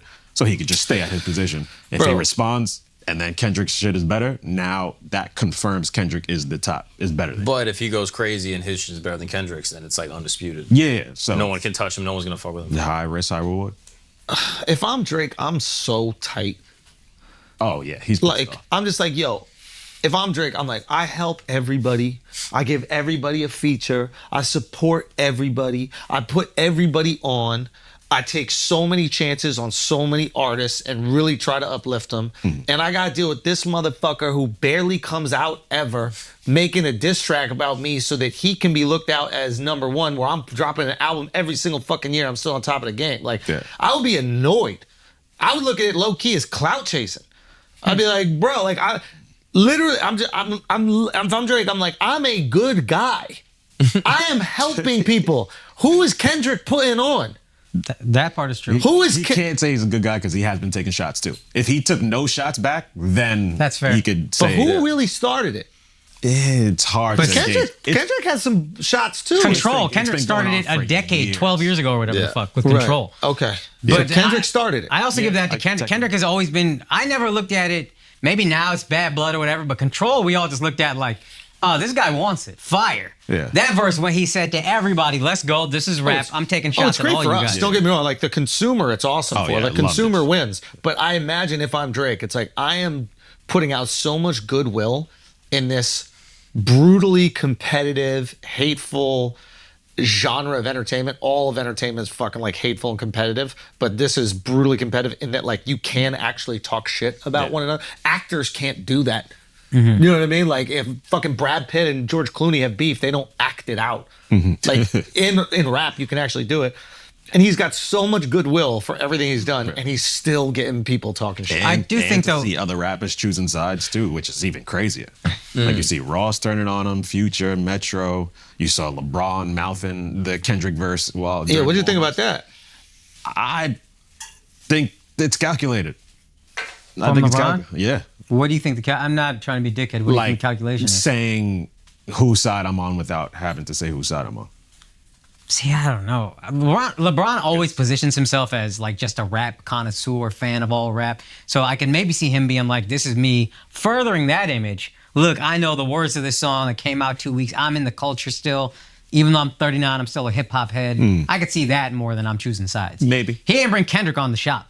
He brought Drake on the shop and said something like, you never had to respond to push. I love you no matter what. I think you're great no matter what. Drake has been to Bronny's games, I think, too. Like, there's a lot of love there. Maybe there's something going on behind the scenes where people have a reason to be upset at Drake. Because it's weird. Like, Drake and Ross have been cool for their entire career. What did Ross say? I don't even know. Like, he was just he was driving in his car playing a Kendrick song. And just like, I'm telling you, it sounds like I'm not scoffing at you. No, I'm not scoffing at you. I'm scoffing at all the subliminal stuff from murderers. You know what I mean? Like, you guys are fucking murderers. You talk about murdering people, and then you're like, you know how I'm gonna show Drake? I'm gonna play the other guy's song in my car on Instagram stories. What are we doing, bro? Talk your shit. How are we talking more shit than them? Yo, you know what this shit is? It's fucking hate. I believe that. It's hate and jealousy. I can believe that. It's from a guy who hates on Drake, I believe it. But game recognized game. But you like friends with the dude because it's good for business. But the second somebody takes a shot that could end up being a headshot, you can't wait to support it because he's knocking down the person that you're competing with. So it's like, yeah, that shit is corny, bro. Now, unless Drake is out there smashing all their girls or something like that we don't know about. Yeah. And if that's the case, then we got to look into it. That's the rumor with him and Metro, I guess. Yeah. He smashed Metro's girl. One of Future's girls. Future. Yeah. Did he smash Future's girls? Yeah, but Future got a bunch of women. And Drake does. And they all do. Like, they all share them. Like, that's the thing that, like, there's this idea out there that like each little area has its own women. There's like 500 women everybody's fucking. I genuinely believe this. Yeah. There's a pool of 500 whores that are shared by athletes, rappers, 80-20 rule. actors. It's an 80-20 rule. It's not like there's 10,000 in LA, 10,000 in New York. No. There's like 500 to 1,000 that are getting fucked by everybody. And sometimes girls creep into that thing. They're like, ooh, this is too much. And then they creep out. But it's really not that many. Yeah. It sounds crazy, but Post Malone wrote a song about that, I'm pretty sure. What did he say? Like, there's same girls everywhere I go. Or it's like the same chicks every party I'm at or whatever. They're all invited to the same parties. They're all invited. It is the same. They all know the same model wranglers. I look at dating apps and they'll show mutual friends, guys, girls on certain things. And I'm just like. Also, it's not just the rapper athlete scene, right? There's like the jet setter scene, like these fancy events, like the U.S. Open and the Fashion Week, the F1. There are girls that they're models, they are professional, they make their money modeling, but they also are there to get their holes filled by the men that frequent these events. Honestly, that's the way to do it. But that is flowing all over the world. Like that's the whore to be. Don't you guys understand what the new game is? I mean, it's not even a new game, but basically, these girls that'll have brand partnerships will be sent clothes, bikinis, and all this shit, and they have to basically make their social media posts.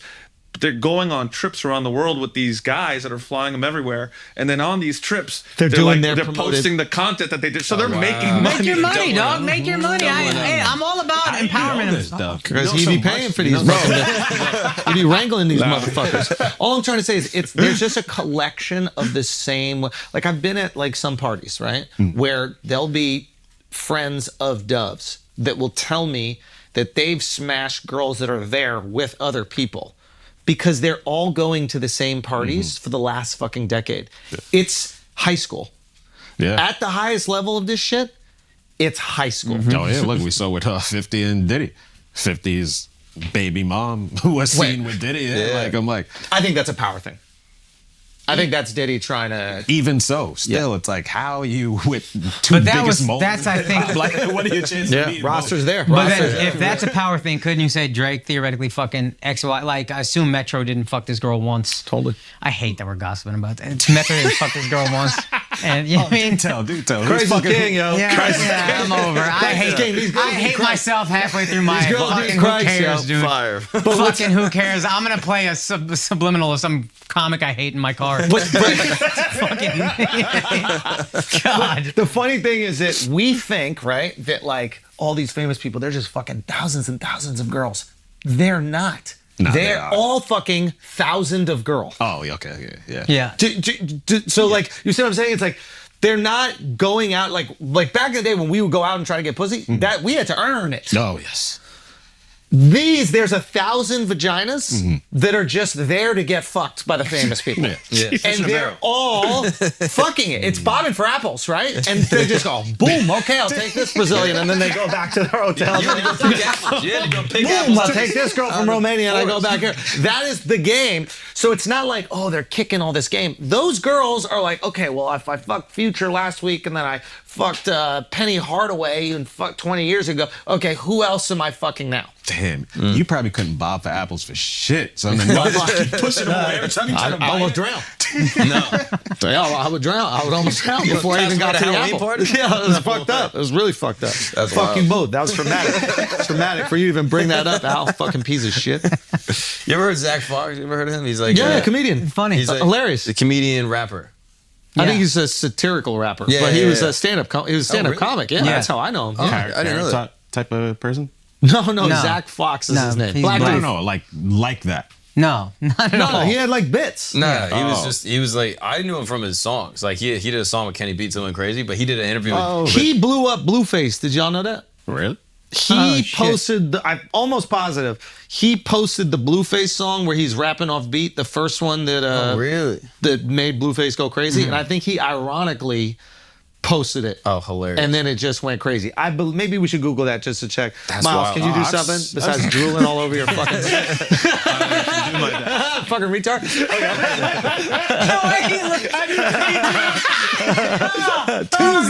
Tuesday. Thank you, brother. Thank you, brother. Please, Miles. Please. Tuesday. Miles, stop drooling on your sweater. Thank you, brother. Thank you, brother. Thank you, Miles. So good, Miles. Thank you so much, Miles. God damn it, he wasn't listening at all. What's that show in a Philadelphia school? Quintenna Brunson. Yeah, I think he's in that. Quinta Brunson, right? Quinceañera Brunson. La Quinta. La Quinta Brunson. Yeah, but he's really funny. He did a Genius interview, and they were like asking him about like hooking up with girls or whatever, and he was just like, "Yeah, man, you can't hook up with these girls in LA. You go down on a girl, fucking taste Tiger's dick in your mouth." I was like, "Whoa, that's crazy." But it is true. They just become part of the scene, and they're livestock, and they just move from one table to the next table. On Tuesday they're at this table, and Wednesday they're at that table. Different time and different people. They're the foster horse. We gotta sponsor one or something. I think that could be a good way to like give a charitable. I cannot enable this anymore. Yeah. No, use it as spies. You're able to get information. Oh, that's true. Actually, It sounds like I've been reading 48 Laws of Power, so once I finish that book, you guys are fucked. Once I finish that whole thing, you guys are gonna be powerful. You came off the plane zen. I cannot wait for this. He was floating until domination. If you breakfast think at the Mark hotel. is I'm on already law in his number head, 10. but if you think he's already in his head, now he's looking at everything through the 48 Laws of Power. So every social interaction, he's like, wait a minute, is this guy trying to... The third law of power? yeah. What is he trying to do to manipulate so that me? he can destroy me? Yes. Oh, shit. Got him. Yeah, no, I've been on my 48 Laws of Power lately, dude. Yeah, shout out to Robert Greene, I'm bro. halfway through. I'm halfway through being the most powerful man ever. Should we get Greene on the pod? He sent us a book. He did. But that seems like a ploy. The fourth law of power. Send gifts so that people don't see what you're doing. Is that I made that one, but I feel like that's part of it. 49? That's 49. I feel like that's kind of part of it, right? Dude. That is the book. You just kind of like say some shit, and people are like, "Wait a second, I need to write this. I'm gonna write like 12 more laws." I think that would be fun. I got to figure them out though. Okay, so Christ is King. What were you about to say? Someone was about to bring something up, or we were going to figure out Zach Fox's connection to Blueface's song? I'm Googling the hell out of it. I can't find anything. That's okay. In the meantime, SBF got you locked just up. made that up. I might have made that up. Yeah. That's fine though. You can't even find it on Google. Then Damn. yeah. I'm also Okay. bad at this. I'm not good at this. We met a witch. Oh, yeah. Oh, LA yeah. is too much. That hotel was too much. You're My right. bad. It is the hotel. That shit was horny, bro. That was wild. There's a girl with gigantic fake tits, 3 dogs in a stroller, and a Mexican dude. She laid the Mexican at the restaurant with us for breakfast. I'm having a breakfast burrito. Mark's having something hash. There's a hash, yeah. And we're sitting down there sipping coffee. Mexican guy lies down on the bench.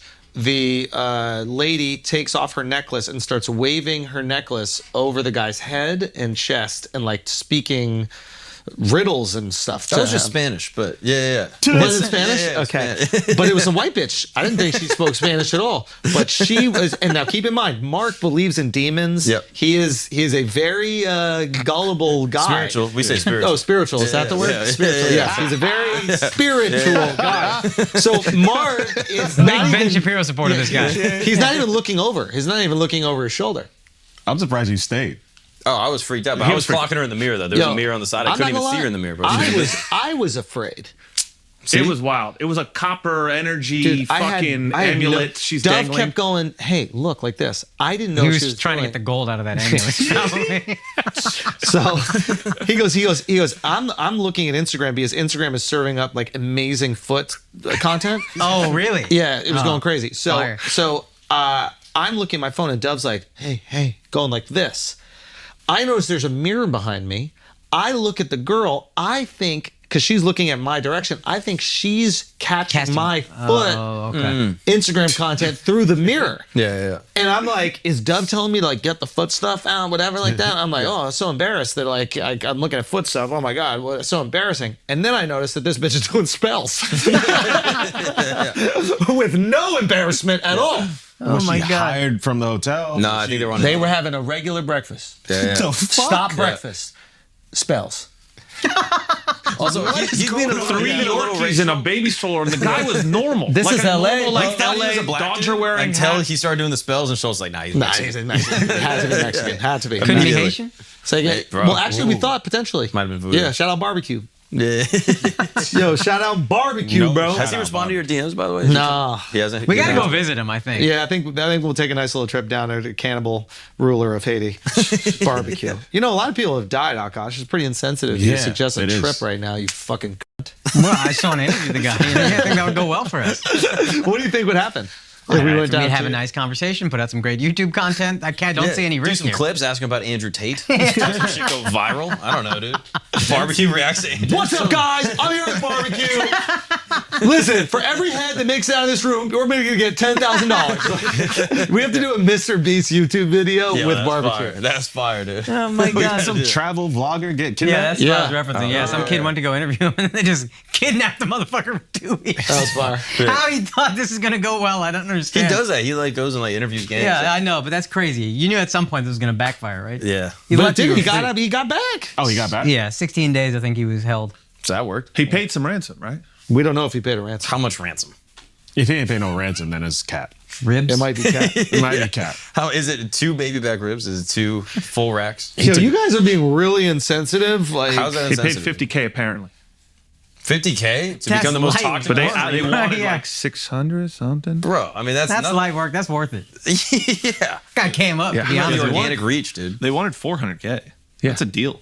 That's a hell Wait, of a deal. 50K from 400K? This they guy wanted should not be 400K in to charge of get- I don't know what the they economy. paid. Who's total. his agent? The negotiation on that's Son. fucking unbelievable. Yeah. He's working out deals like Trump. Baby boys and girls, you see the blue light, you know what that means. It's time for the Blue Chew. It's time to tell you about the first and most loyal sponsor that Flagrant has ever had, and we are loyal to them. You know why? Because we could all use a little bit of dick enhancement. Ladies, if you're with a man who's got a subpar dick, but he's a great guy, like some people I know, get them some Blue Chew. Blue Chew can help things. Let him chew it out for you. Fellas, if you got a girl that's special and you're a little nervous, a little self-conscious about your dick game, or if you are lying to yourself and pretending it's fantastic, but deep down you know it's not that great, you know what you need. You need that Blue Chew. And Flagrant has always given you this phenomenal offer to try it. It will give you your first shipment of Blue Chew for free. All you have to do is pay $5 for shipping. That's it. So, Blue Chew. Gonna help you have better sex. Just take a little look-see. BlueChew.com. Chew it and do it, baby.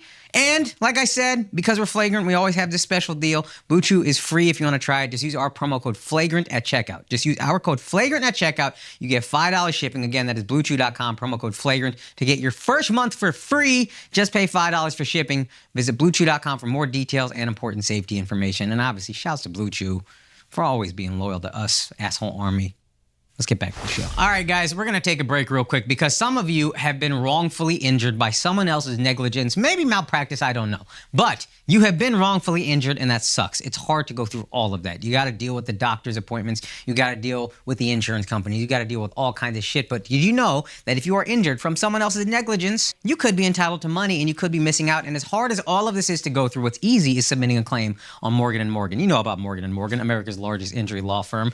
They have recovered over $20 billion for over 500,000 clients. That means they have helped 500,000 families, and they have gotten them considerable amounts of money. Morgan & Morgan, proven track record to get you full, fair compensation. Again, getting injured because of someone else's negligence is hard to go through, but luckily submitting a claim with Morgan & Morgan is easy. So if you're ever injured, you can check out Morgan & Morgan. And this is important. Their fee is free unless you win. So for more information, go to forthepeople.com/flagrant or dial pound law. That's pound 529 from your cell phone. Again, that is forthepeople.com/flagrant or pound law, pound 529 again from your cell phone. And just to be clear, this is a paid advertisement. Let's get back to the show. Yo, shout out Trump, bro. yeah. What did he do? Well, he's indicted, or he owes what, $175 million in like 10 days? Yeah, he posted it. He posted? Yeah. Guy got the money, but they were coming at our boy Jon Stewart, and I didn't like it. I looked into Well, this. wow, what happened? What did So John do? Jon Stewart did a whole Daily Show piece about what Trump did, which is basically like he would massively lie about the size of a home he had. It would be 10,000 square feet, and it said 30,000 He square would feet. inflate the value of his So property. that would inflate the value of his property, and then he would go to the bank and be like, hey, let me get this massive loan at a lower interest rate because I'm worth so much money. Look how much I have in holdings. There's no risk. No risk. You guys can just have that if I default on it. So he would get a lower interest rate. He got found guilty of that, and the judge ordered him to pay $450 million, which is what the judge said those loans with interest would have cost you, or that's how much you made on it. And then he pays that to whom? He pays that to the city of New York. And what do they do with it?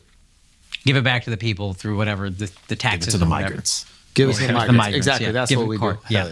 But the bigger issue is Stewart does this piece, and I think the point of Stewart's thing was like he kind of goes at Kevin O'Leary from Shark Tank. Yes. Pretty hard because Kevin O'Leary's like, dude, we all do this.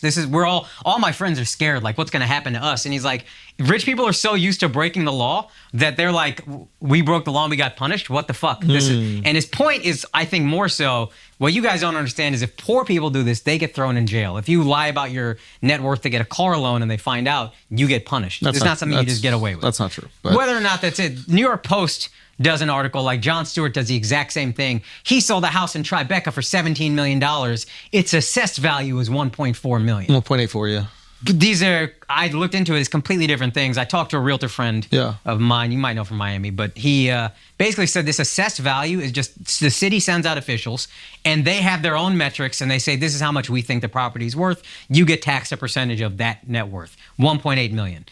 The free market decides what the apartment sells for. If somebody really wants to buy Jon Stewart's house, then they can pay whatever he wants. He didn't lie about the square footage. It's a 6,000 square foot Tribeca duplex with a 1,200 square foot private roof, an 800 square foot terrace. 17 million is not that crazy for this property. You might have overpaid because it's Jon Stewart's, but like I looked up pictures. I sent it to Miles. No, he overpaid significantly, but he sells it down the road for 13 million. So it's not like it's a $1 million house that he sold for 17 million. 25% loss on a piece of real estate, which is in Manhattan. It's very hard to do, but it doesn't mean that John has done something illegal. But let's not undermine what's happening. Also, here. the guy could have sold because he needs money. Sometimes a guy goes broke. A lot of these really expensive properties, you'll see marked down more than you would a $100,000 house because it's just, there's more room and the guy needs the money now or whatever. Sure. We We don't know what those circumstances are. But we know Jon Stewart just sold a house. But you're allowed to sell your house for whatever price that you want. Yeah. So he did nothing wrong and actually sent our friend, the article, and he was like, oh, this is a complete hit piece. Now, he did say what's happening to Trump. He was like, every real estate person does this. The thing isn't whether or not it's wrong. The thing is people have this Trump derangement syndrome where anything that he does, they will grab onto and be like, what an absolute animal to do something like this, when they don't realize that not only is John taking the position of protecting the banks, like his position is, but the bank could have got hurt. You know that bank? Well, John says I don't give poor people out of their home. John says I don't give a fuck about the bank. He says no, I know he doesn't. But the only person that can get hurt in this situation, I understand in the piece he was like, well, those loans could have went out to some other people, I don't necessarily agree which they couldn't have. Yeah, never the bank never goes, oh, we're out of money. Yeah, the whole idea of fractional reserve banking is there's always more money. Yeah. So an entire housing collapse was built on this idea. Of there's always more money, and they will give you. They can't wait to give you money if you meet the stipulations. So I don't think that was fair. I don't think it's a fair hit piece on John. It's at all, but it's also a hit piece on Trump. He's not doing anything that any other developer in New York doesn't do, and it's up to the banks to vet these things. The banks just go, oh, I guess we believed it. Yeah, that's on the banks. Now, I was thinking maybe they're coming after him mainly because he's Trump. Secondarily, I was wondering if the banks feel embarrassed. Like, dude, we got so fucking hard. But they didn't get got. They got paid back. Everybody made money. It's a victimless crime. That's what Kevin O'Leary is basically saying. Like, if somebody lost money, okay, clip them. But the developer that he was working with was like, yo, we made money. The banks got their money back. Everybody made money. So why is he paying $450 million to the city or to the state? If there's a victim who lost $450 million, pay him that and so, like, how dare you? But if nobody lost money, he beat the system, and that's kind of what happens. Did some people think they were going to make more money? You're lying.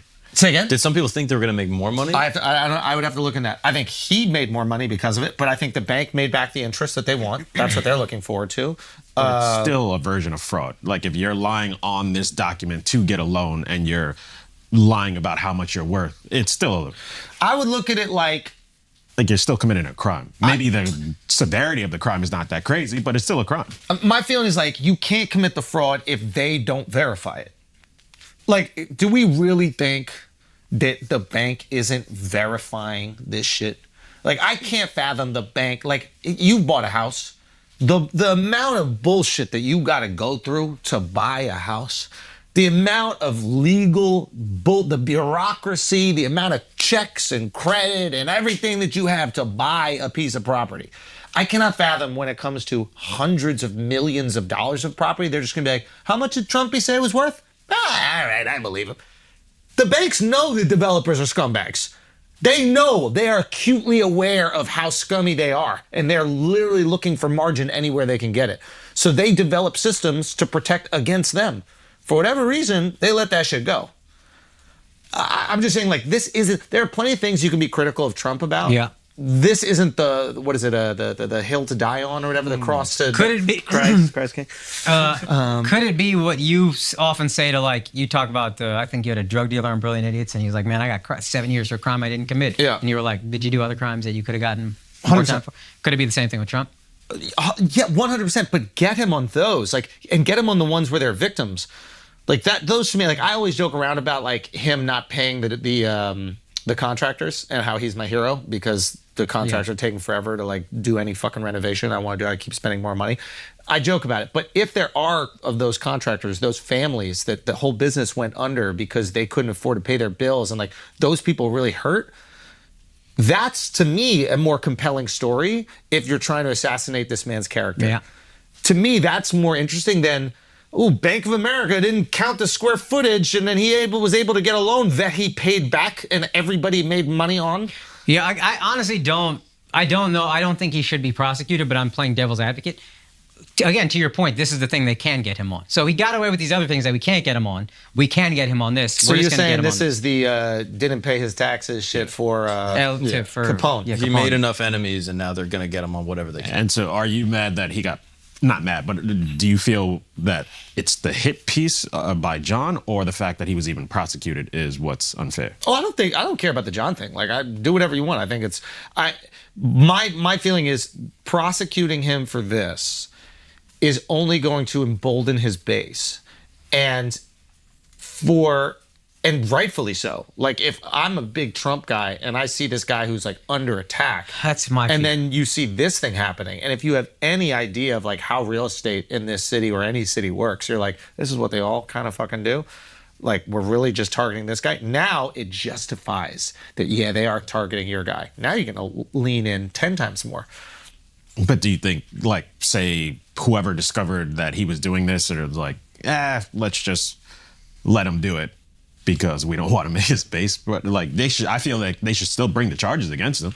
I think if you prosecuted more other rich people, it might be a thing. And but here's the thing: maybe that starts. Maybe that does start. Because you guys say it like, oh, everybody's doing this, and I wasn't aware that everybody's doing this. I wasn't aware. I think that is John's point. Is like earnings. Rich people just tend to get away with financial crime. Let me put. Well, people with finances are the only ones that can get away with financial crime. It's not like you could lie to qualify for food stamps. I think was an example of John. And they do that all the time. Poor people do that all the time. And I think people get upset about it. Yeah, but they're not going to jail. They're not forced to pay back the food stamp. Like, how many of our friends like claimed someone else's kid? Like, that was the big thing growing up. Like, if your friend had a kid, you claimed them as a dependent. I think they stopped doing that because the IRS started cracking down on it. Right. So now you can't do. They closed that loophole up. Now you can't get away with it. Are you certain of that? Or? Well, yeah, you don't hear that joke nearly as much anymore. I'm fairly certain. I'm 99% certain. Tax people have told me, yeah, the IRS is cracking down on this dependent shit. You're not just getting around. You're not getting away with that anymore. Got it. Which I think, and I'm not even necessarily saying I love John. I don't agree with everything he says. I don't really agree with his piece, but I think that's his point, which I can understand. Yeah. But this is not something the IRS needs to crack down on. There's already a rule in place that it's not allowed. Yeah. Right. So the rules are there. Mm-hmm. It's how it's prosecuted. Mm-hmm. If the rule gets removed that you can't claim dependents, that is something entirely different. It's up to, in this circumstance, I believe, the banks to make sure that whoever they're loaning money to is capable of paying it back. It is in their best interest to do it. If I'm the bank and I find out that this person defrauded us, I'm firing every single person in the division. Like, I'm basically going, we got lucky that he ended up paying it back, but I can't trust y'all to run this fucking business. Like, now, to me, that is how you punish this. Fair. But is there everybody does it? Let me give you an example. Is there not a rule in place that says you can't lie about these things to get a loan? And I would assume that's a rule in place that. Sure, there's definitely a rule where it's like, be honest about your things, but I also think that those things are checked. Example of this: you look at an apartment in New York City. A lot of people don't know this, but if you were in like a walk-up in New York City, the stairwell can be considered part of your square footage for your floor. So you might have 800 square feet in your apartment and then a 200 square foot stairwell. You list that as 1,000 square feet. Now, you don't really have 1,000 square feet. You have 800 square feet, right? So the price of your apartment is based on a square footage. Is it 2,000 a foot? Is it 4,000 a foot? But is it 2,000 a foot based on 1,000 or 800. Now, it is legal to include the square footage. Should it be? Is that something that they should change? Because you're really talking about a dwelling. That's a shared stairwell. That's not your actual space. There's so many little angles and shit that you can pull within real estate. I'm not saying that this is the exact same thing, but here's an example of how the average everyday person, you, me, would list our apartment. Yeah, but I can see that, because if you get around the system legally, then good, take advantage of everything you can get out of the system. But if you're doing it illegally, 10,000 to 30,000 playing field for everybody. Here's something illegal. Really fair. Here's something illegal that right now you go onto any website in New York City. My apartment right now is the apartment that I live in with my wife and our baby nurse is listed as a 3-bedroom apartment. It is a 1-bedroom apartment that has a dining alcove and then a mezzanine, it's called. It is legally a 1-bedroom apartment. In order to be a bedroom in New York City, you need a window. And a closet. And I guess, yeah, that's right, and a closet. They illegally list it as a 3-bedroom apartment. They illegally use that, I'm sure, to inflate the value of their building. They illegally obtain loans based on 3-bedroom listings, because you charge far more. So they are illegally doing this. Nothing's happening. They're not being sued. The developer's not suing them. They're not having to pay the city. Like, this is, you go on any real estate website right now, yours, when you bought yours, they probably said, or not bought yours, when you rented yours, they're probably like 1 bedroom or something like that. It's fake 1 bedroom. Fake. Yeah. Right? But so this is like the smallest version of it. What I'm saying is, like, they're all doing it, and we will do it when we have the opportunity to.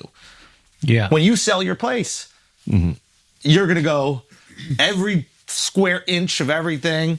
Yeah. I'm just saying, what I'm saying is, it's just not the hill to die on with Trump. Like, go after him for the things that are legit, but don't go after him for the things that he does that everybody in his field fucking does. Yeah. Because it's just going to look like what it actually is, which is a fucking hit piece. Again, I agree. It's just, they're just trying to get Trump because they don't like him. I think I said at the top. That's the main thing. Also, 10,000 square feet to 30,000 square feet is a huge lie. And I think this is the thing they can get him on. It's hard to get him on some of these other things, probably. Yeah. Otherwise, I think, would have gotten him because they don't like him. They want him out of here. Yeah. But this is the thing they can get him. I don't even think they get him on this. I don't think they do either, and I do think it only serves to embolden his fan base. But right now, this is the thing they can get. But and when I say they, I just want to be very careful here. I don't even know if it's a organized hit. I think it could also be people trying to make their career off of Trump. Yeah, absolutely. So it's not as nefarious as like 7 people at the DNC saying, "Hey, you go get him, you go get him, you go get him." Hillary Clinton's the actual attorney that's suing him, dude. But it's also party politics as well. But No, there's definitely party politics, but it's also, there's a DA who's like, "Oh, I'm going to make my career off taking down Trump." It is, so what I'm saying is, you don't even care, like, not even you, but like, the person that's doing it doesn't even care about the people, the good people of New York, or the banks or whatever. They care about forward progress in their career, and they're using this person to do it. When they go private, they can be like, "Yo, I'm the one guy that got money from Trump." Yeah. So it's, everybody is faking it. yeah. Which is the game. That's Don't the get me game. wrong. That's what You're I'm saying. 100%. So it's like, but when I don't want to call out one part of the game when everybody's playing the game. so it's the same thing, I guess, with like Trans Visibility Day. Yeah. Which is like, It's, and we were having this conversation before where it's like, you get to a certain point where you're like, if everything's fake, why is nobody acknowledging this? And how do we trust any piece of information? Like, Trans Visibility Day, Biden declares it. You knew when you printed it that he didn't declare fucking Easter Sunday Trans Visibility Day. This was a clerical, I won't even call it clerical, there's a timing thing. Yeah. Really. Yeah. Like, it's honestly Catholics flipping the fucking day every year when you think about it, right? Yeah. So, and the same thing with this, and it's just like, when everything is just bullshit, do you just play the game as well, knowing that you're a liar?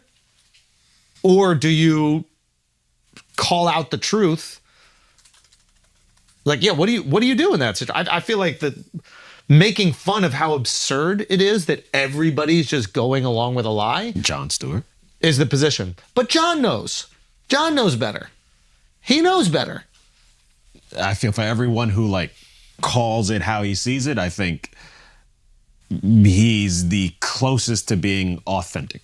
No, I think John is authentic. Yeah, John is purely authentic. What I'm saying is he also knows that this thing on Trump is bullshit, and the only reason he's doing it is because Trump is running for president. He could have done this 20 times over with every developer in New York City. He didn't. He's doing it because it is an example of why this person that maybe he believes is unfit to be president shouldn't be.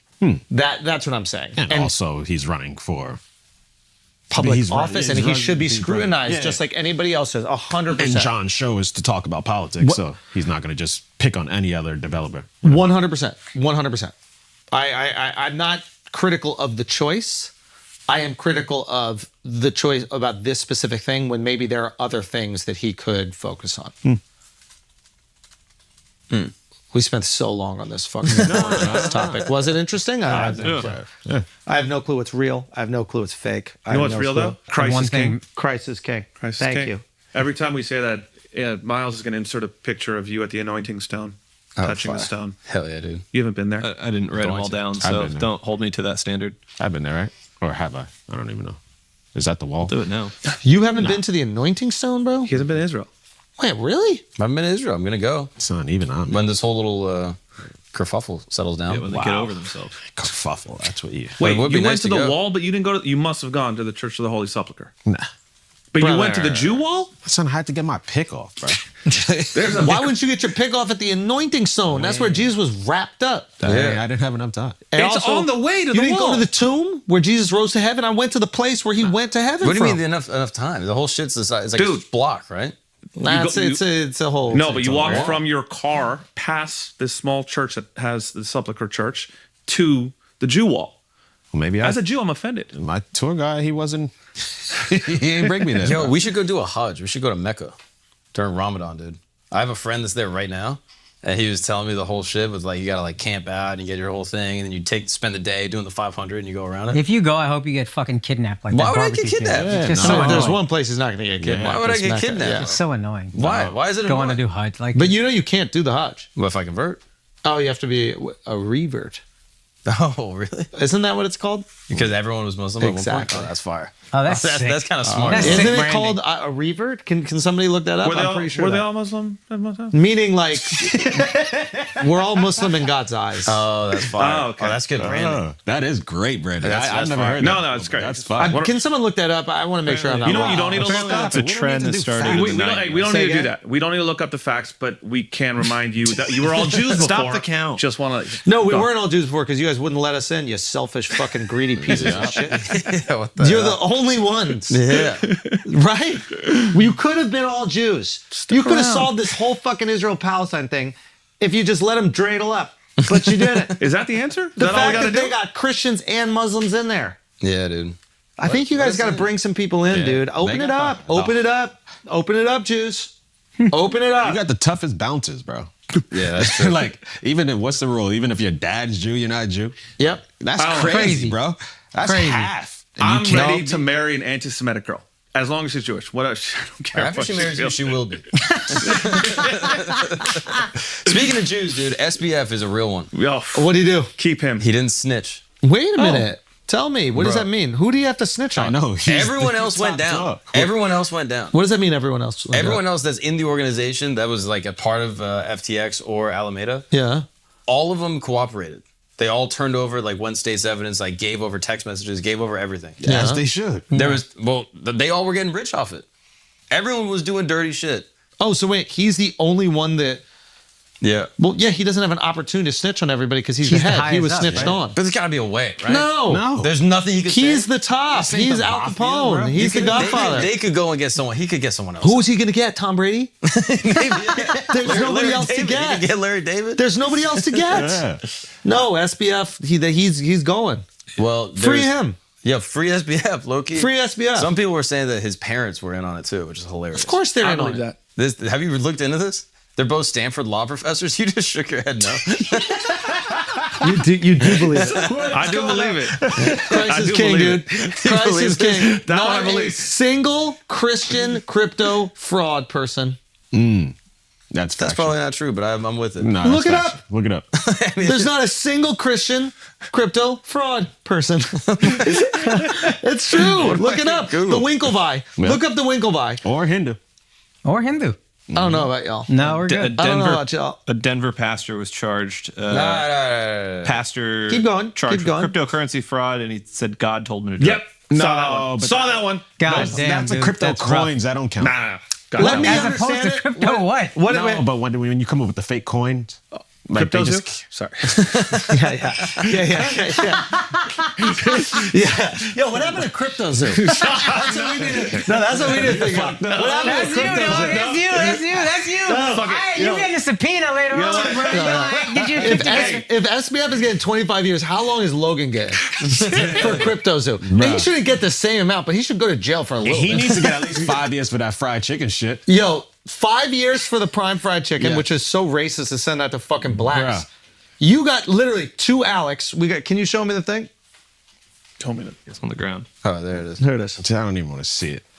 This got sent to Alex Media at Flagrant Studios. It did. A fried chicken prime flavor. No, it hasn't. I have to taste. Oh, you gotta taste it.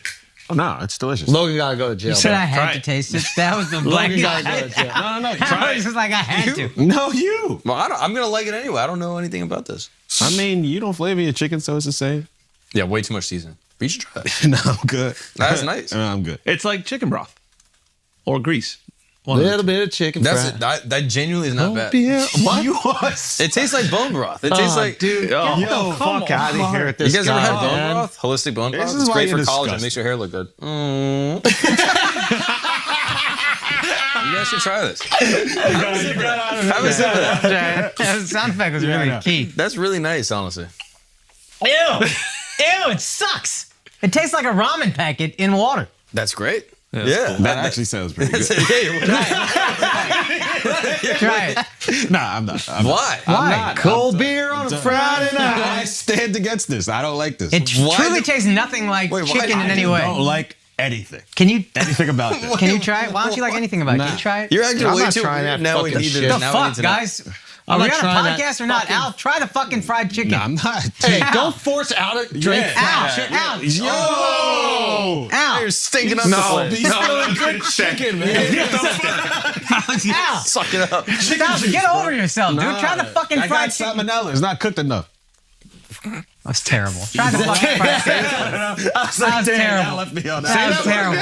Salmonella? Oh, you got on the second one. Salmonella. No! Jesus. Why are you yelling at me, yo? Why you can't just try Yo, it? you turned it Akash on with them nose. Real talk, baby. Hey, that was close. Okay, but in all seriousness, Yeah. So can I have This is disgusting, actually. Christ is king, fried chicken is queen, and Dove, here you go. They should sue his investors What do you mean? for wasting money for a joke like that. Yo, Logan should go to jail. Yeah. Logan should go to He jail. should. I just looked into this crypto zoo thing. Did you guys find out about this crypto zoo thing? I mean, he's obviously a racist for sending fried chicken paraphernalia to Alex. Yeah. But outside of his racism, he should go to fucking jail Yeah. for this crypto zoo thing. Why didn't nobody tell me about this? Yeah. Why did nobody comment on every fucking podcast about it for the last 6 months? That would have been nice if they did that so we could know. It's crazy. Fucking crazy. Miles, you got any information on Crypto Zoo?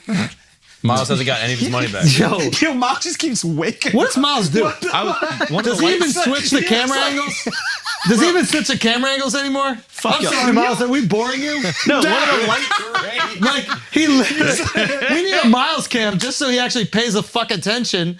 What just happened? One of the lights is flickering. I'm staring up, trying to figure out which one Oh, it is that what you're doing? Yeah. That's what it was. You could Yeah, have one came of with them something was better than that. Can we talk about these Miles 11s getting married? Oh my Actually, god! When you, Tw- can you, 22. they're 5.5 each. Look at her back. Oh, shit. I gotta look at my notes.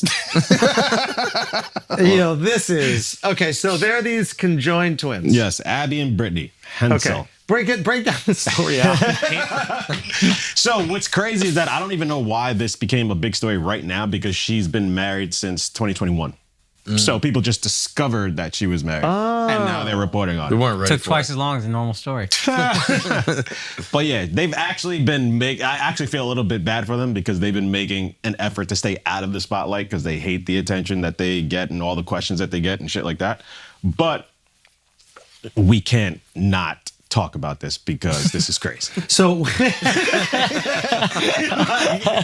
Just being honest here, this is great. it's crazy. So what? Can you tell me which one he's married to? So he's married to Abby. Is which that the left or the That's right? got to be That's closer. the left. Wow. Yeah. So That makes sense. Look at her They got- hand all up on him. the type of twins they are, they have different brains, different hearts, and I think different livers, but then everything weighs down, they share, and then each one controls an arm and controls a leg. So Whoa. they have to like really get their coordination down on everything they do. Yeah, it's really dope. They drive too. That's crazy. Nah, Yeah. can't do that. Only one drives because only the right leg girl controls The the other one's just a passenger. Let's just say they. Yeah. That's Dude, crazy. just imagine how bad a double woman driving is. That's nuts. How'd she get a fucking license? Imagine showing up to your driver's test and this fucking ginger root walks into the car. You gotta take it seriously. Nah. Are you kidding me? No, but the dope thing, there's no blind spot. Yeah, it's a good point. No. This is probably the safest woman driver in the Yo. world. Yeah. Great point. Yeah. You don't even need a rearview mirror looking behind you the whole time. Like, Looking like Miles. there's so many upsides. This is awesome. Okay. So what's the deal with the other girl? She just got to be married to. Does Yeah. she get nights off? Does she get nights where she's not getting fucked? They both feel their vagina. So So they when both that- got to consent. Yeah. But does she get a night? Does she's like, I just want to sleep with, because she's not married to him. Correct. I don't know why both don't just marry him. Yeah. There's only one. It's two hearts. They're Dude. It's two one connection. people. Don't be a monster. But like, you could be in a polyamorous relationship. What if they're not poly? You're forcing them to be poly? Yeah. What the fuck? Aren't you Christian? But you I don't guys get why don't you believe in wouldn't. that shit. Why you wouldn't ask? What are Why you, a wouldn't Mormon? Like, You hey, want to we send could. them to hell? Oh, jeez. I don't think poly people go to hell. I love how much you're defending them. Yeah. But I'm like, yeah, like they could both just marry him and then they'd be all synced up. No. No. Good counter. Good counter. Decent counterpoint. Yeah. What do you think about it, Miles? Apparently this all blew up. No, apparently this all blew up because he's being he had a former marriage and he's being asked to do a paternity test with his former children. So this is why it's back in the news. I don't understand why he would be asked to do a paternity test. To see if his past wife. Was cheating on him. So he's requested a paternity test. No, she filed for it. Why His would ex-wife. That she? doesn't make any sense, Mo. Why would she want it? Hey, I'm reading the same shit y'all read. Oh, maybe he's not claiming the kid, and she's like, yeah, that does make sense, Miles. Thank you. You're talking about Maury. This is a Maury. Yeah, basically. Yeah. Wait. So can they have kids? What happens? How many heads will they have? Does it double? Come on. son. Does it? No, I'm being honest. If it's genetic, Because it might could be. they might be 4 of them. Can we just acknowledge that that's a possibility? We're looking it up. It's probably a possibility, but yeah, usually this type of Siamese, they don't make it beyond infancy. So she's like a rare occurrence. I mean, it's amazing what they've been able to do in their life. Yeah, that's fire. But when she's giving him head, does the other girl just have to be like, whoa, next to it? Like, That's crazy. So double toppy is fire. but it's not even double. Like, Shorty's yeah, listening just to a hanging out. podcast. One of them is listening to Flagrant, and then the other one is just fucking blowing dick. Bro. Right? Just along for the ride. That's Yeah, you're crazy. just there. That's wild. I don't know. Maybe there's like a divider or something. I mean, the noise canceling headphones are crucial. Yeah. Yeah. You could do a divider. Remember one of those sleeping masks and some noise canceling headphones? You're in your own world. Would you do that if you went out to dinner? This is interesting. Hey, we want to go out to dinner, We and want then some private time. the other girl's just like, I'm going to bring my book, and we're going to put a little visor or whatever, and then you guys have dinner. I can't hear anything you're saying, and then you have a nice intimate date, and I'm just reading my book and I'm hanging out. Oh, and if they're both on dates, then you could just get a visor across the whole thing. Done. And then you have 2 dudes. Done. Dude, you know what's that's tough? fire. These are 2 sisters. They got shit to vent about. with the other person. You can't do that ever. Oh, wow. You're just there. It's like, hey, I want to complain about you. Put on your noise canceling headphones. Put on some music. I need to vent about you. But I bet you they complain less though. I feel like they argue less. Like their lived experience is such the exact same. So shared. They're always sharing clothes. You know what I mean? Shit, they would have got in trouble during COVID. They can't even social distance. Yeah, That is true. That's true. That's true. How did they make it through, you think? The way you said it. I mean that. Valid question. Seems like you were feigning curiosity to set up something insane. No, I'm being serious. Like, how did they make it through? Now it's coming. Guys, I don't have any jokes. There's nothing. I don't have any jokes. We gotta look away. All right, Put on the noise canceling headphones. Yeah. what's noise another canceling. topic that we can talk about? Is there anything else? God, man. And shout out to them, yo. Yeah. Yeah. I wonder how they made it through. How do you think they made it through? Guys, what did they do to make it through? I have no theories. You have a theory? No, I don't have any theories about it. I'm really glad for their relationship. I'm glad that I want to see him dance.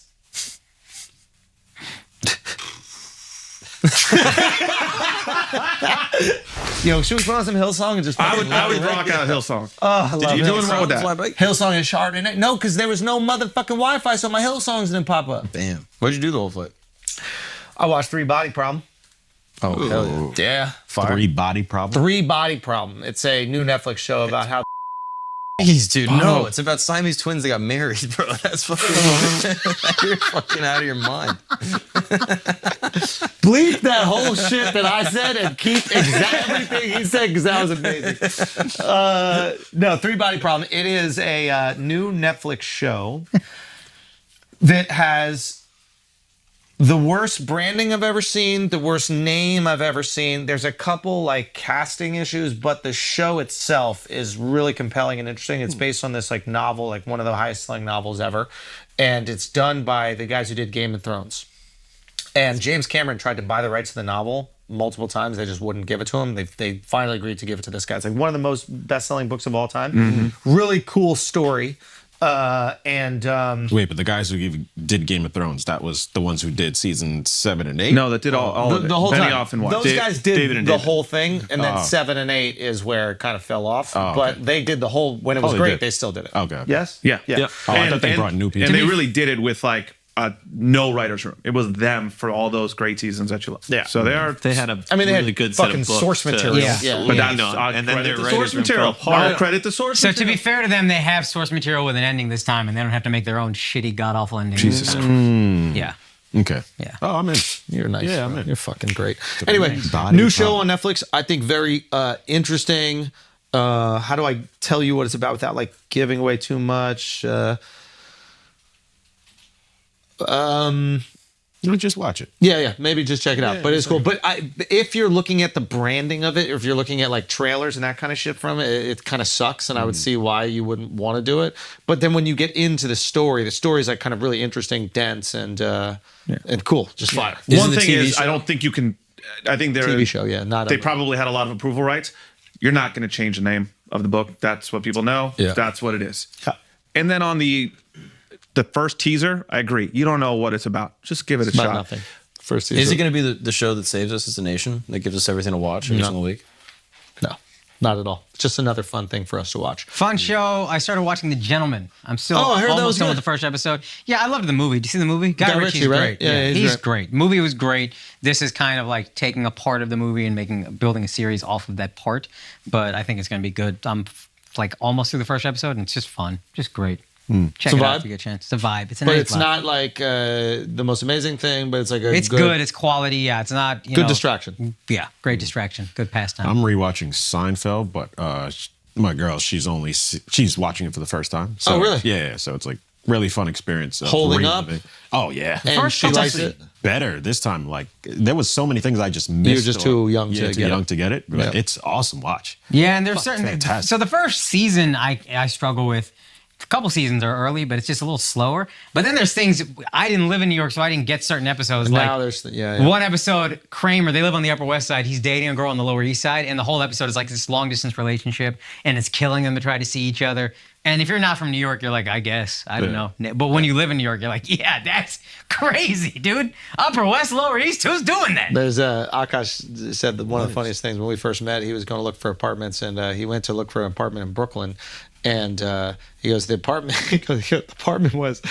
apartment's 4 miles away. Yeah. Right. He goes, it took me an hour and a half on the subway to get there. He goes, is the subway going 2 miles an hour? I couldn't understand it, dude. He just couldn't get this idea. It blew my fucking mind. It was actually, I think it was 7. It was Hoboken to the Bronx. So I'm taking the PATH train, and then I'm taking this train, and then transfer. It was 2.5 hours, and I was like, I think I could have walked this. But I do understand, like, if you're coming from outside the city and you're just looking at mileage. Yeah. Oh yeah. You go 7 minutes. 7 miles is 7 minutes. I made this mistake a week ago. Wait, I was wait. like, looking for apartments, and I was like, okay, what do I set the radius to? Like if I'm looking for places in an area, and I was like 2 miles. 2 miles. That You're could bring you in to- Connecticut. Shit in Pennsylvania. That was blowing my mind. You don't realize how small this whole shit is. Yeah. How's it looking, the apartment search? Terrible. Is it bad? Wait, tell me. I mean, it's just like you're looking for like. Now the priorities have changed. We're like trying to find just like a nice regular fucking place, Yeah. and it's hard to find anything that's like good. Everything's so expensive. And then you're just like looking at like, okay, maybe we just don't eat food anymore. Like we're trying to like budget in our heads. We're like, yeah, we can like try to skimp here. I don't know. You looking to rent a butt? Rent just in Williamsburg. You want to move in with me? I would. I mean, Dove got the craziest deal of the century, and I asked him, I was like, Dove, what should I do for a place? He was like, move in with Jamil. I was like, okay, this is productive. Jamil got a Globalist. Yeah, fucking close, right? Jamil got a place out in Greenpoint. Yeah. Usually But I hear that Greenpoint and Williamsburg are kind of like they like meshed. interesting. The same. Mark is bougie. He wants to be Greenpoint is within beautiful, one honestly. block. Yeah. Greenpoint is great. Yeah, if you're It along is- the water on Greenpoint, Bit of a that's- train desert, but it's beautiful. I think that's the only tricky thing, which is the subway system. Yeah, you've got the bike though. You're Yeah, good. which is fire. There's also And you don't little really care about things- your wife's well-being anyway, so you know, whatever, she'll figure it out. Yeah, that's like a 2-bird situation. The thing about someone said about like Greenpoint is like there's like no post office. There's like weird things that don't exist there because it wasn't really erected to be a residential place. I think there was a big Polish community that was always there, but like so they just don't have certain things that you just automatically expect. The post office, who fucking needs it? Go to FedEx, but there might be a few other things that are like that. But the fact that the neighborhood has become so popular and living in Brooklyn has become so popular in our lifetime that two distinct areas that felt far from one another have now just blended Become in. the same thing. Yeah. Like I know I sound like an old guy right now saying this, but like, can you imagine when we're younger? I still remember Williamsburg when it was rough. Yeah. Like I remember. I've heard that. I remember when it was the fucking globalists. Yeah. It was the headquarters for the globalists. I talked blew to my a mind. globalist. I talked to a globalist on the phone trying to like figure out a deal for the apartment. And what did the globalists say? It's the globalist that runs my current apartment, and I Yeah. was like, "Is there any way you can keep me in the area? Because my wife is a midwife for the globalist community. So smart. So for the globalists, in But for the super globies. We're talking about they got the hats, the curls, and then the big time Yeah, snow yeah. globes. That's not Williamsburg. It's Lithuania. Yeah, it's Poland. But I was like, yeah, can you keep us near the neighborhood? Like, do you have another place? And he was like, Please "Well." tell me the globalists took care of He was you. like, we'll look for it. But then he tried to check me. He was like, which hospital? I was like, home birth, bro. Come on. And then he was like, "Oh, you're real." Oh, yeah, exactly. So we're trying to work it out with the globalists. I mean, we're never calling Jews Jews again. By the way, It's too good. who would have thought Ann Coulter with an absolute banger? What do you think about it? I'll allow it. See, It's fun. you gotta have fun with it. Yeah, dude. Okay. Christ is king. Yeah, dude. Okay, but Crisis King. So, in Yeah, do you have any advice apartment hunting? What should I do? man, Should I buy a place and renovate it? What do you think? oh my god. Exactly, that's what I think. Took me a second. Should I buy a big Porsche? Don't trust me Any on financial most financial things. Oh my god. Who would have thought? You would have thought, you get a nice, nice piece of real estate. Because you got such a globalist name, you would think. You would know but more. once about they find out you're not globalist, then you Oh, are they just feel getting happy. fucking They feel rent. business. Yeah, yeah. Oh my god. But you got the place without the help of a globalist. To seal the deal, you use a globie. but not to find it, right? I just want to make sure. I located the deal myself. Okay. So Sans Globalist. Okay. I found the deal. That's impressive. I'm sure it was listed by a globalist, but I found it. And now we have the meatballs working on it. Yeah, they're But good for that. the meatballs are very... You need the enchiladas, really. The chimichangas working on it. Honestly, the meatballs hire the chimichangas. Okay. So the meatballs have hired the chimichangas. And the chimichangas, I think, are fantastic. But the meatballs... I don't know if they're communicating to the chimichangas what needs to get done. Right. So there's really no head meatball. That's the problem. Yeah. So every time you go in, it's like something hasn't been ordered or something like, I guarantee if it was some fresh fucking tomatoes, they'd get ordered. But when you need the meatballs to actually order the millwork, that shit doesn't get done. So I think that we have what is commonly referred to in the business as a meatball problem. Yeah.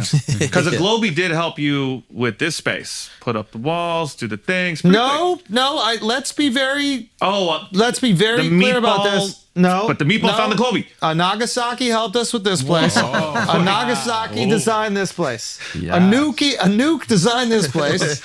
Right? Nuke is good. A nuke designed this place. Because it rhymes. It does. Well, technically built. God damn. Hold on. That was Go, good. man. There is a chain here. There is a chain. Go. But then we did have a globalist that came in to do something. They maybe did the work or something. Did the walls. And then you electric. rubbed him the wrong way so much that he doesn't even answer your phone anymore. No. He loves us. What are you talking about? Are you really going to sit on this podcast? He loves it. There's one person that doesn't. The Ruskies that did the glass work. But was he also a globalist? Nope. You're lying right now. Nope. I can feel the uncircumcised dick just coming You're through. lying right now. You're Just lying right there. right now. No. You're lying. No. You're telling a lie. You're telling a lie. Boris was not a globalist. Oh, it was Boris? No, just made up a Russian name. Well, the name carries a lot of it. You can't make up names. Okay. In all serious, in Went up conclusion. nice. Stayed. Bro. Aww. I was annoyed you're on your phone, and then I heard that. I just saw motion detected.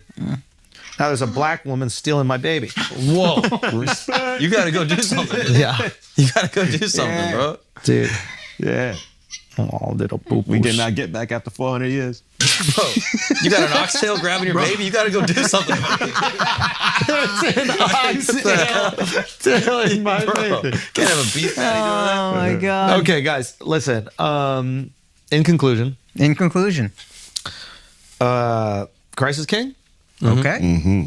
Shout out the globalists, though. Yep. Globalists. Doing a pretty good job. I fucks with the globalists, I bro. like the globe. Yo, love the globies. We love you. Christ the Big, King. big globalist fan. Christ is king, though. Christ is good. We know that. Anything else? I think those are the two. Shout out Daily Wire. Yep. Yeah, shout Shout out Matt Walsh. Yeah. What is a woman? We need to know what the fuck that is. Yeah. It's at the bottom of that. We are going to get to the bottom. We're going to have him on the pod, see if he could tell. Talking all that shit like he knows. Yeah. I'm going to show you a fucking cunt. See if you can tell the difference between my dick folded up and a nice fresh cunt. Matt. Jesus Christ almighty. What? What? That could be good. Christ is king? What else, Miles? Happy National Miles? Trans coming out day. Happy Trans Oh, yeah, Visibility Day. Yep. Happy Miles attention span of a sparrow day. Nice. Okay? You see the video of the crow taking down the Israeli flag? Oh, man. Leave us alone this year. That's hilarious, bro. Hold on. It's on the top That of is a super funny term for Muslims, Miles. is Oh man. Let I us didn't see. see this. Bro, that is a bad omen. Yeah, dog. that that is. shit is crazy. came out 11 Yo, hours ago. Watermelon, yo. Water. No way. I mean, I've never seen a bird take down a flag before. But it's a robot, right? It's like a Hamas tool or something like that. Isn't that funny? That's what they were using their tech on. Yo. Robotic crows. Bro. No, that's not real. That's gotta That's not be. real. Hey, that's gotta be. AI. Hilarious, though. No. That's awesome. That is It crazy. is flames. That's not real. That might be God right there. Nah, obviously fake news. Yeah, that's fake news. Alternative That's facts. king. That's the king's work right there. Yeah, I know, right? Do you We think have that was receipts Christ? this year, guys. I Just think so. remember. Okay, receipts. listen. Christ We is love king. you. Yeah, you're Christ probably is gonna use king. him to return some shit. You fucking. You got coupons too. Fucking Globies. He's awake. He's risen. Miles is risen. And the pod. And the podcast. Anyway, Hillsong. Peace.